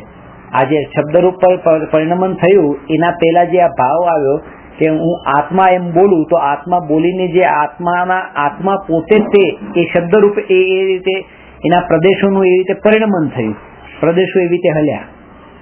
એમાં વચનમાં છે, એવી રીતે કાયામાં પણ છે. કાયામાં કેવી રીતે કે અત્યારે આ હાથ છે, હવે કોઈ વ્યક્તિને આમ લાફો માર્યો, તો લાફો કોણે માર્યો? કે આ તો શરીરે માર્યો. શરીર નથી માર્યો, આત્માએ માર્યો છે. ગુસ્સો આવ્યો, એ ગુસ્સો આત્માને આવ્યો છે. એટલે આત્માએ શું કર્યું? આત્મા એને મારવા માટે આમ જાય છે, આત્મા પોતે જાય છે. અને એક ક્ષેત્રાવગાહી શરીર છે, શરીર પણ સાથે જાય છે, અને લાફો એને લાગી જાય. અને ખરેખર તો મેન આત્મા જ પોતે ત્યાં એવી રીતે ગયો છે. એમ આવી સૂક્ષ્મતા કોને સમજાય?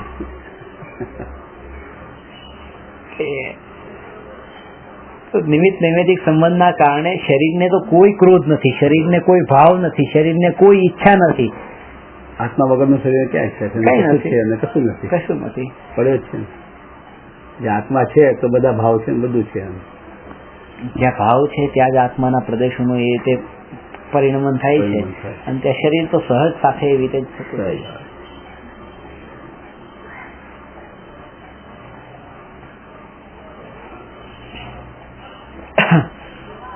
તથા પોતાને ગમનાદી ક્રિયાની વા વસ્તુ ગ્રહણાદિની ઈચ્છા થાય ત્યારે પોતાના પ્રદેશોને જેમ એ કાર્ય બને તેમ હલાવે, ત્યારે એ ક્ષેત્રાવગાહ સંબંધથી શરીરના અંગ પણ હાલે છે, ત્યારે એ કાર્ય બને છે. અથવા પોતાની ઈચ્છા વિના શરીર હાલતા પોતાના પ્રદેશો પણ હાલે. હવે એ બધાને એકરૂપ માની આ એમ માનવા લાગે છે કે હું ગમનાદી કાર્ય કરું છું, હું વસ્તુનું ગ્રહણ કરું છું, અથવા મેં કર્યું ઇત્યાદિ રૂપ માને છે. લે, મૂકે, ચાલે, રોક, ઉભો રહે, તો આ બધામાં પોતે આત્માના પ્રદેશોનું જ છે. અને જયારે દ્રષ્ટિ શરીર પરથી ટળી જાય છે ત્યારે એ પકડમાં પણ આવે છે કે બસ એકલી દ્રષ્ટિ આત્મા પર ગઈ ત્યારે ખબર પડી કે બસ આ ઘરેથી આ અહીંયા સુધી આ આત્મા જે પોતાને હવે આત્મા રૂપે જ માને છે, બસ હું આત્મા છું, આ જઈ રહ્યો છું, ત્યારે તો આત્મા જઈ રહ્યો છું, અને એની સાથે આ શરીર પણ સાથે સાથે આવી રહ્યું છે. એવી રીતે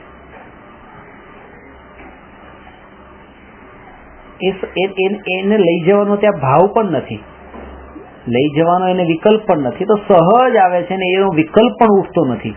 એ કેવી સ્થિતિ છે કે અત્યારે આપણે સ્ટ્રોંગલી એમ માન્યું છે કે આ શરીર એ હું છું, આને સમજજો, સ્ટ્રોંગલી આ શરીર હું છું. ઘરેથી નીકળ્યા, બજારમાં જવાનું છે, તો નીચે ઉતર્યા, ચાલતા ચાલતા જઈ રહ્યા છે, તો સાથે સાથે આ કપડા છે, તો કપડા સાથે જઈ રહ્યા છે કે નહીં? કપડાને લઈ જવાનો ભાવ નથી, ભાવ તો એ હું જાઉં, હું એટલે આખું શરીર, અત્યારે માન્યતા શરીરમાં હું પણ છે એટલે હું જાઉં. કપડા તો સહજ જાય છે, જે સહજ આવી ગયા છે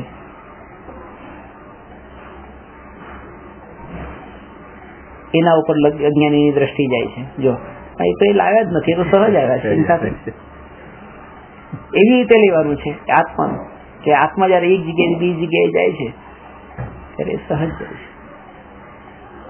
એની સાથે આ જે શરીર જે છે એ શરીર પણ એની સાથે સહજ એક ક્ષેત્રાવગાહી છે એટલે એની સાથે જતું રહે છે કપડાની જેમ.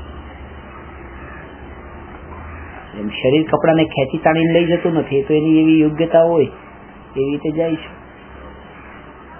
એના તમે વસ્તુની સ્વતંત્રતા જો, એક એક દ્રવ્યની સ્વતંત્રતા જો, કે જેની યોગ્યતા, જેની હોનહાર જેવા પ્રકારની હોય એ આવી રીતે જ.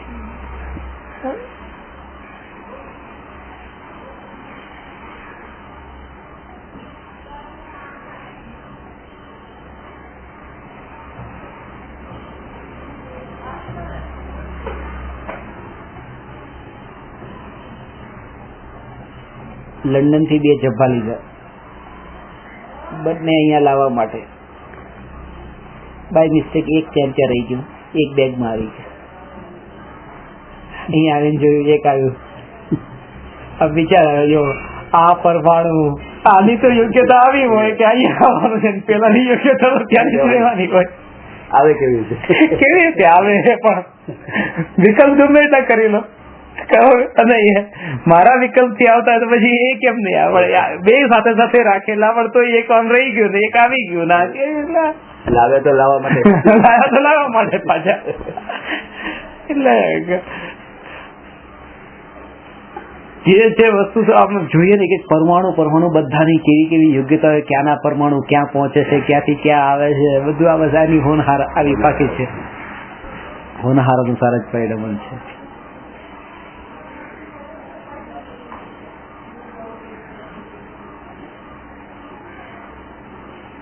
જગતનું પરિણમન આખું સ્વતંત્ર અને વ્યવસ્થિત છે. એક પ્રતીતિ થાય અને પોતે હું નિત્ય છું, અક્ષય છું, અનાદિ અનંત છું, એવી નિત્યપણાની પ્રતીતિ થાય તો પછી સંસારનો ભય ટળી જાય.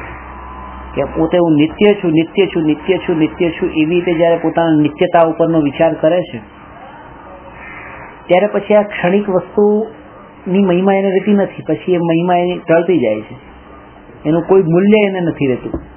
એ દ્રષ્ટિમાં પોતાના નિત્યની એવી મહિમા આવે છે, અને એ જ માપવાનું છે કે તમને નિત્યની મહિમા આવી એની ખબર કેમ પડે કે ક્ષણિકના અંદર તમે એટલા ઓતપ્રોત નથી થતા, ક્ષણિકના કારણે તમે એવા કસાય વાળા નથી થઈ જતા, ક્ષણિકના કારણે થઈને તમારા અંદર વિકારો નથી થતા, ક્ષણિકને લક્ષ્ય તમે પોતે એ વાતને ભૂલી નથી જતા કે હું નિત્ય છું.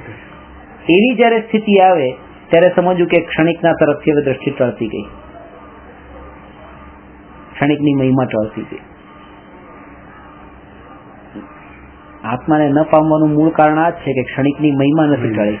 એટલી મહિમા રહેલી છે ક્ષણિકની મહિમા. આગળ પાછળનો વિચાર નથી કરતો. આ સમયે આ ક્ષણ પૂરતું છે, ઓહ કેટલું સરસ છે, કેટલું સરસ છે. અરે વિચાર તો કરો, એ આગલા સમયનું શું થવાનું છે, એને આગલા સમયે શું થવાનું છે. મહિમા એ રીતે ટળે.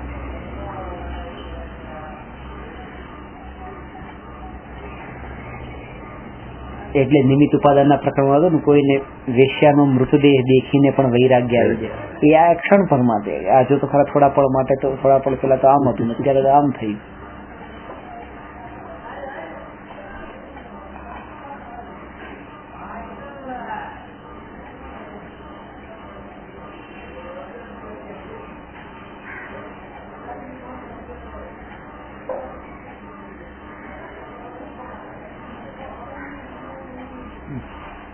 જીવને કસાય ભાવ થતા શરીરની ચેષ્ટાએ કસાય ભાવ અનુસાર થઈ જાય છે.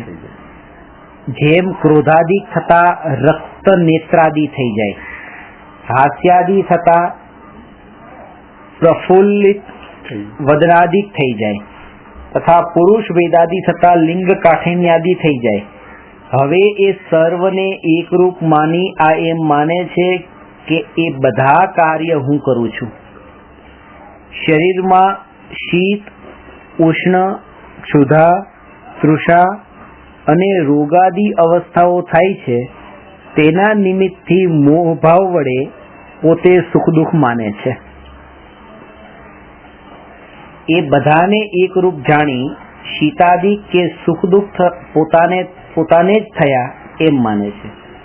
વળી શરીરના પરમાણુઓનું મળવું, વિખરાવું આદિ થવાથી અથવા શરીરની અવસ્થા પલટાવાથી વા શરીર સ્કંધના ખંડાદિ થવાથી સ્થૂળ કૃષાદિ, બાળ વૃદ્ધાદિ કે અંગહીનાદિ થાય છે તે અનુસાર પોતાના પ્રદેશોનો સંકોચ વિસ્તાર થાય છે. એ બધાને એકરૂપ માની આ જીવ હું સ્થૂળ છું, કૃશ છું, બાળક છું, વૃદ્ધ છું તથા મારા અમુક અંગોનો ભંગ થયો ઇત્યાદિ માને છે.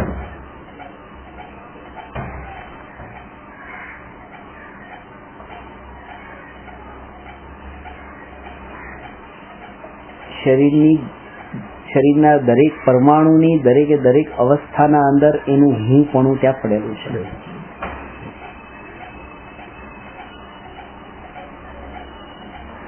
એવું ભેદ જ્ઞાન એને જેમ આ ટેબલ ખુરશીના પરમાણુઓને જોવે છે અને આ શરીરના પરમાણુઓ છે એ બંને પરમાણુને એક સરખા રૂપે પરમાણુને પરમાણુની દ્રષ્ટિએ જોવાની હજી કળા નથી આવી. જ્ઞાનીમાં કળા હોય છે કે અહીંયા ટેબલ પણ છે, અહીંયા હાથ પણ છે. ટેબલને પણ પરમાણુ રૂપે જોવે છે, હાથને પણ પરમાણુ રૂપે જોવે છે. અને જેમ ટેબલ સાથે મારે કોઈ સંબંધ નથી એવી રીતે આ હાથના પરમાણુ સાથે પણ કોઈ સંબંધ નથી. એ પરમાણુના સ્વભાવથી એને જોયા છે અને પોતાને એક જુદી વસ્તુ જોઈ છે, પોતાને એક ચેતન અખંડ વસ્તુ જોઈ છે.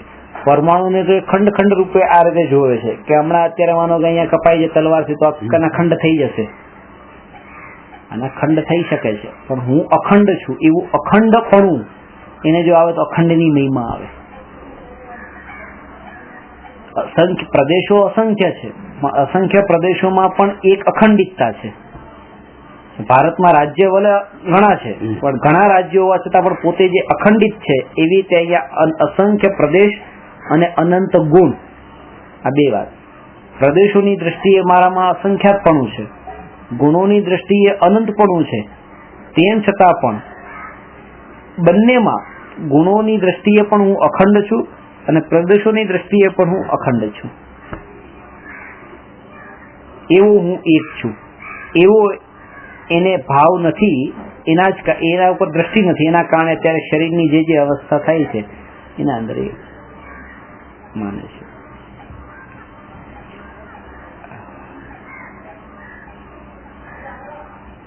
શરીર અપેક્ષાએ ગતિ કુલાદિક હોય છે. તેને પોતાના માની હું મનુષ્ય છું, હું તિર્યંચ છું, હું ક્ષત્રિય છું તથા હું વૈશ્ય છું ઇત્યાદિ રૂપ માને છે. આ એનાથી દૂર લઈ આવ્યા. મનુષ્ય, તિર્યંચ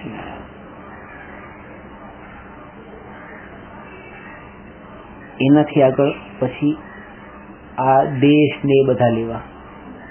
હવે આ એમ કીધું કે શરીર પેલા તો ક્રોધાદી ભાવ ને પછી શરીર ને પછી આ શરીરની અવસ્થાઓ ને એનાથી આગળ પછી આ હું ક્ષત્રિય છું ને બ્રાહ્મણ છું ને એનાથી આગળ પછી હું આ મુંબઈવાસી છું, પછી હું ભારતવાસી છું. હવે એના અંદર એ કે ભારતના ઉપર કોઈ કઈ પ્રહાર કરે ને તો અહીંયા ચોટ લાગે કે જો તો ખરા મારા દેશમાં. અહીંયા એ કે છે કેટલું દૂરનું થઈ ગયું. અહીંયા જયારે શરીરથી આટલું ભેદ જ્ઞાન કરીને બતાવ્યું ને આપેલું ત્યાં કાશ્મીરના અંદર એવી રીતે કેટલો ફરક પડે.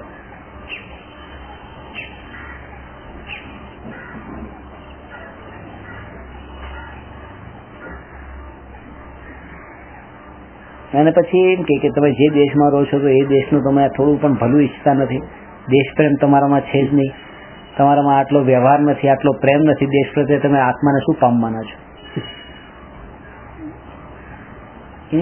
એનું વિચાર શ્રેણી પણ એવા પ્રકારની જોઈ કે કંઈક ને કંઈક રાગ દ્વેષ કરવા, સંજોગો ઉભા કરીને રાગ દ્વેષ કરવા, એ જ એનું લક્ષ્ય હોય છે, રાગ દ્વેષ કરવા. આજે પોતે પણ કરવા અને બીજાને કરાવરાવવા. કોઈના ઉપર ક્રોધ આવ્યો, કોઈને ગાળ દીધી ત્યારે ગાળ દેનારાનો પૂરેપૂરો ભાવ છે કે સામાવાળાને કોઈને કોઈ કશાય થાય, એ પોતે વિચલિત થઈ જાય, એ દુખી થઈ જાય, બેચેન થાય. હવે આ ગાળ દીધી અને સામાવાળાએ ગાળને સાંભળી અને કઈ ના બોલ્યો, સામે ખાલી જોયું બસ. કઈ ગાળ આપ્યા પછી, ગાળ સાંભળ્યા પછી એનું કોઈ રિએક્શન ન થયું. એનો અર્થ શું થયો કે આ ગાળ એને રિટર્ન આવી પાછી. ત્યારે આ વધારે દુઃખી થઈ ગયો. કેમ અસર નથી? કેમ અસર નથી? કારણ કે એ ગાળીની પાછી રિટર્ન આવી, તીરની જેમ એને લાગી ગઈ. એનું ઇન્ટેન્શન તો એ હતું કે આ ગાળું એને આપીને એનું દુઃખી કરી દઉં. એટલે અજ્ઞાનીના ભાવ એ હોય છે, હું આને દુઃખી કરી દઉં, હું આને આમ કરી દઉં, હું આને આમ કરી દઉં. જ્ઞાનીની દ્રષ્ટિ એ છે, જ્ઞાનીને કોઈ ભાવ નથી, કોઈને સુખી દુઃખી કરવાના કોઈ ભાવ રહ્યા નથી, કોઈને નીચો પાડવાના ભાવ નથી, નીચા રૂપે જોવાની દ્રષ્ટિ જ નથી. ત્યારે દ્રષ્ટિમાં તે ભગવાન આત્મા તરીકે જોવાની દ્રષ્ટિ આવી ત્યારે પછી એ હીનતા આવે કેવી રીતે? એના પ્રત્યે ધુત્કારવાનો ભાવ જ કેવી રીતે આવે? જયારે ભગવાન આત્માની દ્રષ્ટિએ જોતો હોય ત્યારે પછી એને તિરસ્કારનો ભાવ કેવી રીતે આવે? એટલે હું કહ્યું કે મહારાજ સાહેબ જે આ તિરસ્કારની દ્રષ્ટિએ જીવને જોયો તો ભગવાન આત્માની દ્રષ્ટિએ જોયા હોય તો તિરસ્કાર ઉભો જ ન થાય એને, કોઈ પ્રકારે તિરસ્કાર ન થાય.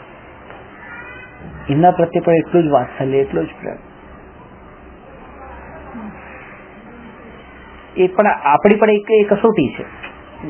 આપણી કસોટી શું છે? જયારે આપણે જાણીએ છીએ કે દરેક જીવ પ્રત્યે વાત કરતો કે મારા સાહેબ આટલો બધો તિરસ્કાર નહીં કરવો જોઈએ, ઠીક છે, હું તો એમના પ્રત્યે પ્રેમ કરું, કારણ કે એ કોઈના માટે ઉપર તિરસ્કાર કરે છે, હું એમનો ઉપર તિરસ્કાર કરું તો શું થયું? એનું એ જ થયું, મારો મોક્ષ તો અટકી જ ગયો. કારણ કે મોક્ષ કોના ઉપર તિરસ્કાર કર્યો એના કારણે નથી અટકતો, તિરસ્કાર ભાવથી અટકે છે. તિરસ્કાર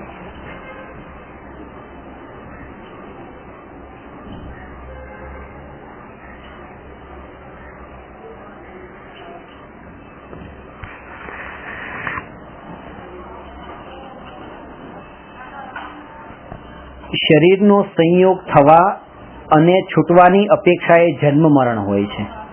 તેને પોતાના જન્મ મરણ માની હું ઉપજ્યો, હું મરીશ એમ માને છે. વળી શરીરની જ અપેક્ષાએ અન્ય વસ્તુઓથી સંબંધ માને છે. જેમ કે જેનાથી શરીર નિપજ્યું તેને પોતાના માતા પિતા માને છે. શરીરને રમાડે તેને પોતાની રમણી માને છે. શરીર વડે નિપજ્યા તેને પોતાના દીકરા દીકરી માને છે. શરીરને જે ઉપકારક છે તેને પોતાનો મિત્ર માને છે, તથા શરીરનું બુરું કરે તેને પોતાનો શત્રુ માને છે. ઇત્યાદિ રૂપ માન્યતા હોય છે. ઘણું શું કહીએ, હર કોઈ પ્રકાર વડે પોતાને અને શરીરને તે એક જ રૂપ માને છે. ઇન્દ્રિયાદિકના નામ તો અહીં કયા છે, પણ તેને તો કંઈ ગમ્ય નથી. માત્ર અચેત જેવો બની પર્યાયમાં જ અહમ બુદ્ધિ ધારણ કરે છે. તેનું શું કારણ છે તે અહીં કહીએ છીએ. આ વાત આટલી સૂક્ષ્મ ક્યાંય નથી. તો કે દુનિયામાં કોઈ વિચાર નથી કોઈને કે ખરેખર આ આટલી સૂક્ષ્મથી આ શરીરના એક એક પરમાણુની સ્વતંત્રતા અને આત્મા પણ પાછો એનાથી સ્વતંત્ર જુદો, કેટલા કેટલા દૂર સુધીના એ જીવ સંબંધ બાંધે છે. પાછા અનંતાનુબંધી કશાય. આ આત્માને અનાદિકાળથી ઇન્દ્રિય જ્ઞાન છે, જેથી અમૂર્તિક એવો પોતે તો પોતાને ભાસતો નથી. આ ખાસ કારણ છે. પણ એવું નથી કે અતિ ઇન્દ્રિય જ્ઞાન છે, અતિન્દ્રિય જ્ઞાન પ્રગટ થયું નથી એટલા માટે એનામાં એવી શક્તિ નથી. અત્યારે જે પ્રગટ જ્ઞાન છે એ જ્ઞાનનો પણ જો ઉપયોગ કરવામાં આવે તો એને અત્યારે આત્માને ઓળખવાની શક્તિ અત્યારે આત્મામાં છે. કારણ કે જ્ઞાન જે છે જ્ઞાન તો નિરંતર જાગૃત છે, જ્ઞાન તો નિરંતર જાણી જ રહ્યું છે. જ્ઞાનમાં ક્યારેય અશુદ્ધતા નથી આવી. અશુદ્ધતા આવી છે તો શ્રદ્ધા અને ચારિત્રમાં આવી છે, જ્ઞાનમાં ક્યારેય નથી આવી. એટલા માટે જ ગુણસ્થાનની પરિભાષામાં શ્રદ્ધા અને ચારિત્ર ગુણનું નામ આવે છે, જ્ઞાન ગુણનું નહીં. એની પરિભાષામાં આવે છે કે મોહ તથા યોગના નિમિત્તથી શ્રદ્ધા તથા ચારિત્ર ગુણની તારતમ્ય રૂપ અવસ્થાને ગુણસ્થાન કહે છે. આજે 14 ગુણસ્થાનોના અંદર જીવ જે હજી પરિભ્રમણ કરે છે સંસારમાં, એ શ્રદ્ધા અને ચારિત્રના અંદર અશુદ્ધતા છે. શ્રદ્ધાની અશુદ્ધતાનું નામ મોહ છે, ચારિત્રની અશુદ્ધતાનું નામ રાગ દ્વેષ છે. આ મોહ રાગ દ્વેષના ભાવના કારણે પરિભ્રમણ છે. જ્ઞાનના અંદર તો કંઈ નથી. કારણ કે કોઈ વસ્તુને મેં જાણી, હવે આ પેનને જાણી, આ જાણી એ જાણવાનું કામ જ્ઞાને કર્યું. શ્રદ્ધા ગુણે એમ માન્યું કે આ મારી છે. ચારિત્ર ગુણે એના અંદર રાગ કર્યો. ચારિત્ર ગુણની પર્યાય રાગ કરે છે, શ્રદ્ધા ગુણની પર્યાય મોહ કરે છે. જ્ઞાન ગુણની પર્યાય તો જાણવાનું કામ કર્યું છે. રાગ અને મોહ રાગ દ્વેષના ભાવ થયા ને, એમાં જ્ઞાનને કઈ નથી થયું. રાગ દ્વેષના ભાવ તો ચારિત્ર, મોહનો ભાવ શ્રદ્ધા, સારા ને મારા પણ એ બધા એ અશુદ્ધતા છે. અને આ તો ખાલી જાણ્યું, બસ એ તો જ્ઞાન છે. એમાં કઈ વાંધો નથી, બેન તરીકે જાણવા વાંધો નથી, પણ મારું છે ને સારું છે એમાં જ વાંધો છે. અને જ્ઞાન તો હજી એક સ્ટેપ આગળનું કામ પણ કરે છે કે આ જે મોહના ભાવ થયા, રાગ દ્વેષના ભાવ થયા, એને પણ જ્ઞાન માત્ર જાણે છે, એ સિવાય કઈ કરતું નથી. એ પણ મારા નથી, એ પણ મારા નથી. એ શુદ્ધ પર્યાય છે. જ્ઞાન તો માત્ર જાણે નથી. આટલી સૂક્ષ્મ વાતો આ શુદ્ધ અને એ જ્ઞાન, એ જે જ્ઞાન છે કે આ જે માત્ર જાણવાનું જ કામ કરી રહ્યું છે, બીજું કઈ કામ કરતું નથી. એટલા માટે દરેક જીવમાં એ શક્તિ છે કે આત્માને જાણી લે. કારણ કે જ્ઞાન જાણવાનું કામ કરતું હોય તો પછી આત્માને શું કામ ન જાણે? જયારે એનું કામ જ જાણવાનું છે તો પછી જાણે, આત્માને પણ જાણે, બધાને જાણે, બધાને જાણે, લોકાલોક ને જાણે. કારણ કે આત્મા જાણશે તો પછી લોકાલોકે જાણશે.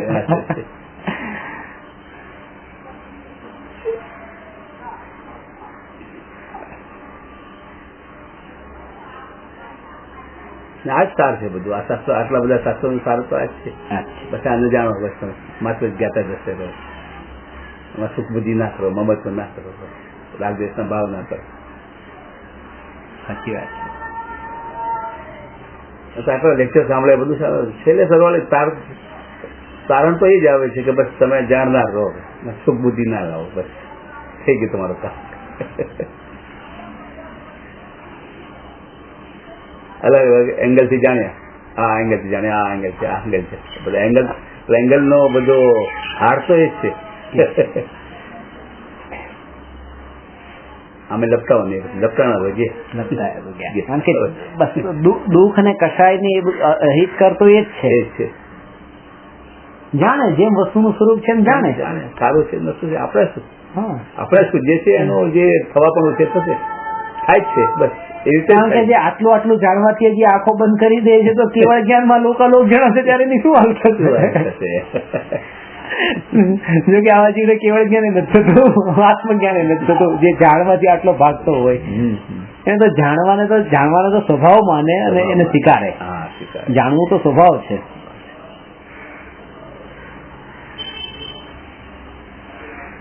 સ્વભાવ ની મહિમા જો એને હોય તો પેલા જયારે સ્વભાવ જાણશે તો સ્વભાવની મહિમા આવશે. સ્વભાવ જાણશે તો એને દૂર કરવાનો ભાવ નહીં આવે. કારણ કે જયારે ખબર પડી છે કે આ કપડાના પર ડિઝાઇન લાગેલી છે, કપડામાં મેલ નથી, તો ડિઝાઇન જ છે, તો પછી એને દૂર કેવી રીતે કરાય? બસ એ તો જેમ છે એનો સ્વીકાર જ હોય એનો.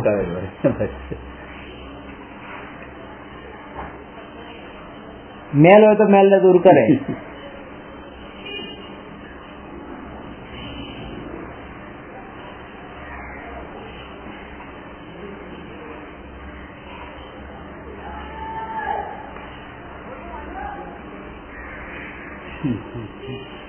એટલે આ આત્માને અનાદિકાળથી ઇન્દ્રિય જ્ઞાન છે, જેથી અમૂર્તિક એવો પોતે તો પોતાને ભાસતો નથી, પણ મૂર્તિક એવું શરીર જ ભાસે છે. અને તેથી આત્મા કોઈ અન્યને પાપરૂપ જાણી તેમાં અહમ બુદ્ધિ અવશ્ય ધારણ કરે. કારણ કે પોતે પોતાને પરથી જુદો ન ભાસ્યો એટલે તેના સમુદાય રૂપ પર્યાયમાં જ તે અહમ બુદ્ધિ ધારણ કરે છે. વળી પોતાને અને શરીરને નિમિત્ત નૈમિત્તિક સંબંધ ઘણો હોવાથી શરીરથી પોતાની ભિન્નતા ભાસતી નથી. હવે જે વિચારો વડે ભિન્નતા ભાસી શકે એમ છે એ વિચારો મિથ્યા દર્શનના જોરથી થઈ શકતા નથી. આ વિચાર જ એને આવતો નથી, કારણ કે એટલો મિથ્યાત્વનો ઉદય હોય અને એની પરમાં તન્મયતા એટલી બધી હોય કે આવો વિચાર જ ના આવે. આવો વિચાર પણ ન આવે. અને વિચાર ન આવે તો કેમ નથી આવતો? આવો વિચાર જીવને નથી આવતો, વિચાર નથી આવતો નહીં, એ પણ એની યોગ્યતા છે, નથી આવતો. તેમ લાગે અરે આ બધા લોકોને કે વિચાર નથી આવતો, આ લોકો માંસ ખાય છે, દારૂ પીવે છે, આમ કરે છે, આટલો વિચાર નથી આવતો. એ વિચાર મારે શા માટે કરવાનો? એ ત્યાં પણ એમ જ જીવની હોનાર, કારણ કે બધા જીવની હોનાર અલગ અલગ હોય, બધું યથા યોગ્ય વ્યવસ્થિત છે. વાત્સલ્ય ભાવ છે, કરુણા ભાવ છે, પણ એના અંદર ફેરફાર કરવાના કોઈ ભાવ નથી. ખેદ થાય કેમ આ જીવ કેમ નથી પામતો, કેમ નથી સમજમાં આવતું, આટલું સમજાય છતાં પણ કેમ ખેદ થાય ખાલી. અને એ ખેદ સીધો અહીંયા પોતાને સ્પર્શતો હોય, પાછો એ પોતાને ઉપર લઈ જવા વાળો હોય. કારણ કે જયારે એમ જોયું કે આ જીવ આ નથી કરતો, પૈસા તો જયારે પોતે ન કરતો ત્યારે યાદ આવે, પેલા તો આના માટે ખેદ કરતો તો આવું શું કરું છું, પોતે ક્યાં કરું છું, મને પણ ક્યાં સમજાય છે આવે, મને પણ ક્યાં સમજાય, એટલે તો પછી પોતાના ઉપર આવે, ત્યાં ચિંતન ચાલુ થઈ જાય, ચિંતન ચાલુ થઈ જાય.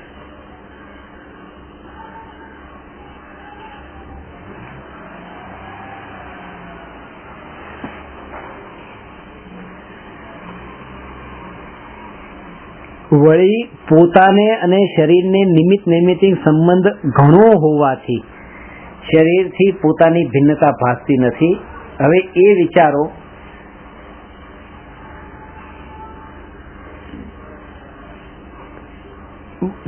જે વિચારો વડે ભિન્નતા ભાસી શકે એમ છે એ વિચારો મિથ્યા દર્શનના જોરથી થઈ શકતા નથી. તેથી તેને પર્યાયમાં જ અહમ બુદ્ધિ હોય છે. એ પોતાનામાંથી બહાર નીકળ્યો એવો એને અહેસાસ થઈ જાય, એ સમય એની એ જાગૃતિ હોય. જયારે હું તમારા તરફ દ્રષ્ટિ કરું એમ લાગે અરે આ જીવનું શું થશે, તરત જ એની જાગૃતિ હોય કે અરે આવો ખેદનો ભાવ મને આવ્યો છે, બરાબર છે, આ ભૂમિકામાં આવે, પણ આ નબળાઈ છે, આ મારામાંથી હું બહાર નીકળ્યો, હું મારા સ્વભાવનો વિચાર કરતો કરતો એમાંથી બહાર નીકળી ગયો. અત્યારે તો એમ લાગે કે ના, ખરેખર બીજા જીવોનો પણ આટલો વિચાર તો કરે છે. એટલા માટે અન્ય દર્શનના અંદર જૈન ધર્મની બહુ ટીકા નિંદા આના કારણ કે તમે એટલા સ્વાર્થી છો, કોઈનો વિચાર જ નથી કરતા, બીજા જીવનું શું થાય કોઈ વિચાર નહીં કરવાનો, બસ આત્માના ધ્યાનમાં લીન થાવ, પણ બીજા જીવને સમજાવવું, લખવું, એ કોઈ વિચાર નથી. કારણ કે એ લોકો સમજાવવાને બીજા જીવનું કલ્યાણ કરવાને ઊંચો ધર્મ માને છે, પોતાનામાં લીન થઈ જાય. પછી આમાં કરવાનું આવ્યું, કર્તવ્ય આવી ગયું, આપણે તો કર્તવ્ય ના પાડી, પાછું બોજો તો ત્યાં જ કર્તવ્ય ના આવી જાય. હું કરું છું શરીરનું કર્તૃત્વ કરવું આપણે, એટલે જ્ઞાની એ કીધું કે તમારે કરવું છે ને કરવાની, અમે તમને કરવાનું આ કામ સોંપીએ છીએ. જેવી રીતે ટુ ટીચ એ કરવું છે, ટુ ઈટ એ કરવું છે, કારણ કે તમારે કરવાની આદત છે, તમને કઈ ને કઈ કરવું ગમે છે. ટુ નો એ પણ એક કરવું છે, કરો. તમારે જો કરવું છે, જાણવું પણ એક કરવું છે, એ પણ એક ક્રિયા છે, એ પણ એક કાર્ય છે, કરો. પણ એને તો શરીર વાળું જે કરવું છે, ખાવું ને ખવડાવવું ને બોલવું ને બોલાવરાવું, આ બધું એ બધું કરવું લાગે છે. પણ જે જ્ઞાન વાળું કરવું જે છે ને એ કરવું નથી લાગતું. આ જ્ઞાન ક્રિયા, જ્ઞપ્તિ ક્રિયા, એને કરોતી ક્રિયા એ ક્રિયા લાગે છે, પણ જ્ઞપ્તિ ક્રિયા એ ક્રિયા નથી લાગતી. જ્ઞાનમાં તો જ્ઞાનમાં કરતાપણું નહીં લાગે, એમાં કરતાપણું નથી નહીં. કેમ? કારણ કે એમાંથી પણ હજી એક સ્ટેપ આગળ આવશે કે જ્ઞાનમાં પણ જ્યાં કરવું કરવું કરવું કરવું જે છે એ કરવું એ પણ પર્યાય છે. હું તો ત્રિકાળ સ્વભાવ રૂપ છું, એવો ને એવો. આજે જાણવા રૂપ જે પરિણમન થયું, જાણવું જાણવું, આ જાણ્યું જાણ્યું જાણ્યું જાણ્યું જાણ્યું, એમાં કર્તૃત્વ નહીં આવે. એમાં હજી પર્યાય છે, હજી એમાં અટકી જશે તો હજી પણ કે હું જાણવાની પર્યાયમાં અટક્યો, જાણવાની પર્યાય પણ આ જાણવાની પર્યાય જે મૂળ વસ્તુ છે જેમાંથી એ ઉત્પન્ન થાય છે, આ જાણવો સ્વભાવ, એ સ્વભાવ હું છું. એકત્વ જ્ઞાન પર્યાયમાં નથી કરવાનું, એકત્વ જ્ઞાન સ્વભાવમાં કરવાનું. સ્વભાવ છે એટલે કર્તૃત્વ નથી, સ્વભાવમાં કર્તૃત્વ નથી, કારણ કે સ્વભાવમાં કઈ પરિણમન નથી. સ્વભાવ તો એવો ને એવો છે, ત્રિકાળી છે સ્વભાવ ત્રિકાળી, એટલે કર્તવ્ય પણ કર્તૃત્વ પણ.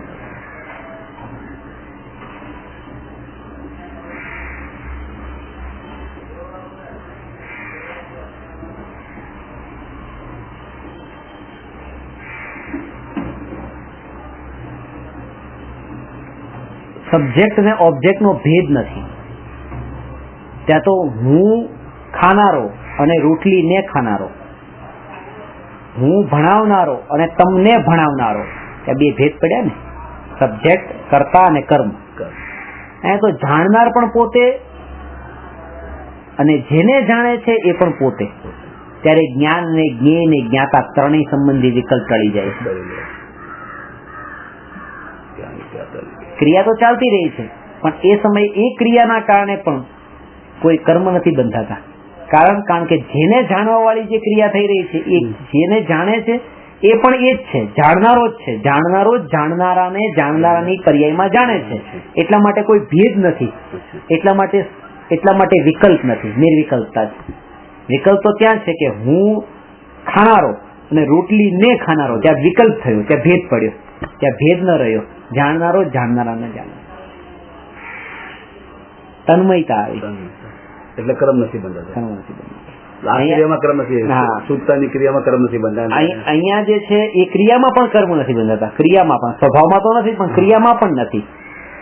આ જે છે અત્યારે આ જાણવાનો સ્વભાવ અને જાણવાની પર્યાય અત્યારે તો આ રૂપે ચાલે છે. અત્યારે આ જાણવું અને આ ટેબલ ને જાણ્યું, ખુરશી ને જાણ્યું, પણ જયારે એ થાય છે પછી આ બાજુ વળી જાય છે. એટલે જે પર્યાય નીકળે છે, પર્યાય પણ સ્વભાવને જ જાણે છે. એ જાણવાની જે પર્યાય હતી, જે પરને જાણતી હતી, જ્ઞાન પર્યાય પર ને જ્ઞાન પર્યાય પોતાને જાણે છે. પોતાને જાણે છે ત્યારે હવે બે ભેદ જ રહ્યા નહીં કે કોણ જાણનાર અને કોને જાણનાર. અહીંયા તો બે ભેદ રહ્યા. પોતાને જાણવું એટલે કેવી રીતે? પોતાને જાણવું એટલે કે આ જે જ્ઞાન છે એ જ્ઞાન છે એ જ હું છું. અચ્છા, એ જ જાણવું. બસ એ પોતાને જાણવાની ક્રિયા, એ પોતાને જ્ઞાન એ હું છું. એ જ્ઞાન એ હું છું. જ્ઞાન એ જ હું છું. આ તો અત્યારે વિકલ્પ થયો, વિકલ્પ ક્યારે થશે? પણ જ્ઞાન એ જ હું છું એવો જયારે વિકલ્પ પણ ટળી જશે ત્યારે એનું નામ અનુભૂતિ છે. ત્યારે એ જ્ઞાનનું જ વેદન જ હશે. જ્ઞાનનું જ વેદન હશે ત્યારે કોઈ કશાય, કોઈ વિકાર, કોઈનું વેદન નહીં હોય, એકલા જ્ઞાનનું વેદન હશે. ત્યારે જ્ઞેય અને જ્ઞાનનો ભેદ પણ નહીં હોય. એટલે આ જ્ઞેયનું વેદન અને આ જ્ઞાનનું વેદન એમ પણ નહીં, જ્ઞાન જ જ્ઞેય રૂપ છે. અત્યારે ખાલી વિચારોમાં આવશે, વિચારો જ્ઞાન હું છું, જ્ઞાન હું છું, જ્ઞાન હું છું. આત્મા એ જ્ઞાન છે, આત્મા એ જ્ઞાન છે. અને આના અભ્યાસથી જ આ અભ્યાસ નિરંતર આ કરવાથી અનુભૂતિ થશે.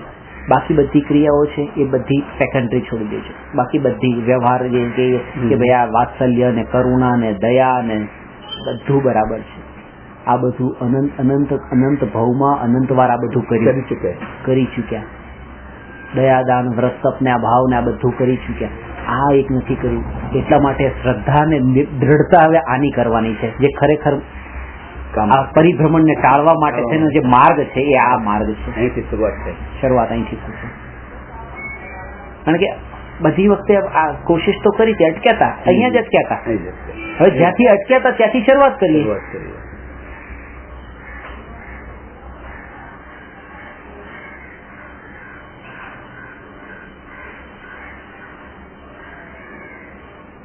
અને જયારે આના તત્વના વિચારમાં એ જીવ એટલો ઊંડો ઉતરે છે ત્યારે આ જે બહારના વ્યવહારના જે ભાવ છે, વ્યવહારના ભાવ સહજ આવે છે. શુભ ભાવ ભાવતા સહજ શુદ્ધ ભાવ નહીં આવે ક્યારેય, પણ શુદ્ધ ભાવ જેને પ્રગટે એને સહજ શુભ ભાવ આવશે. કરવાની જરૂર નહીં.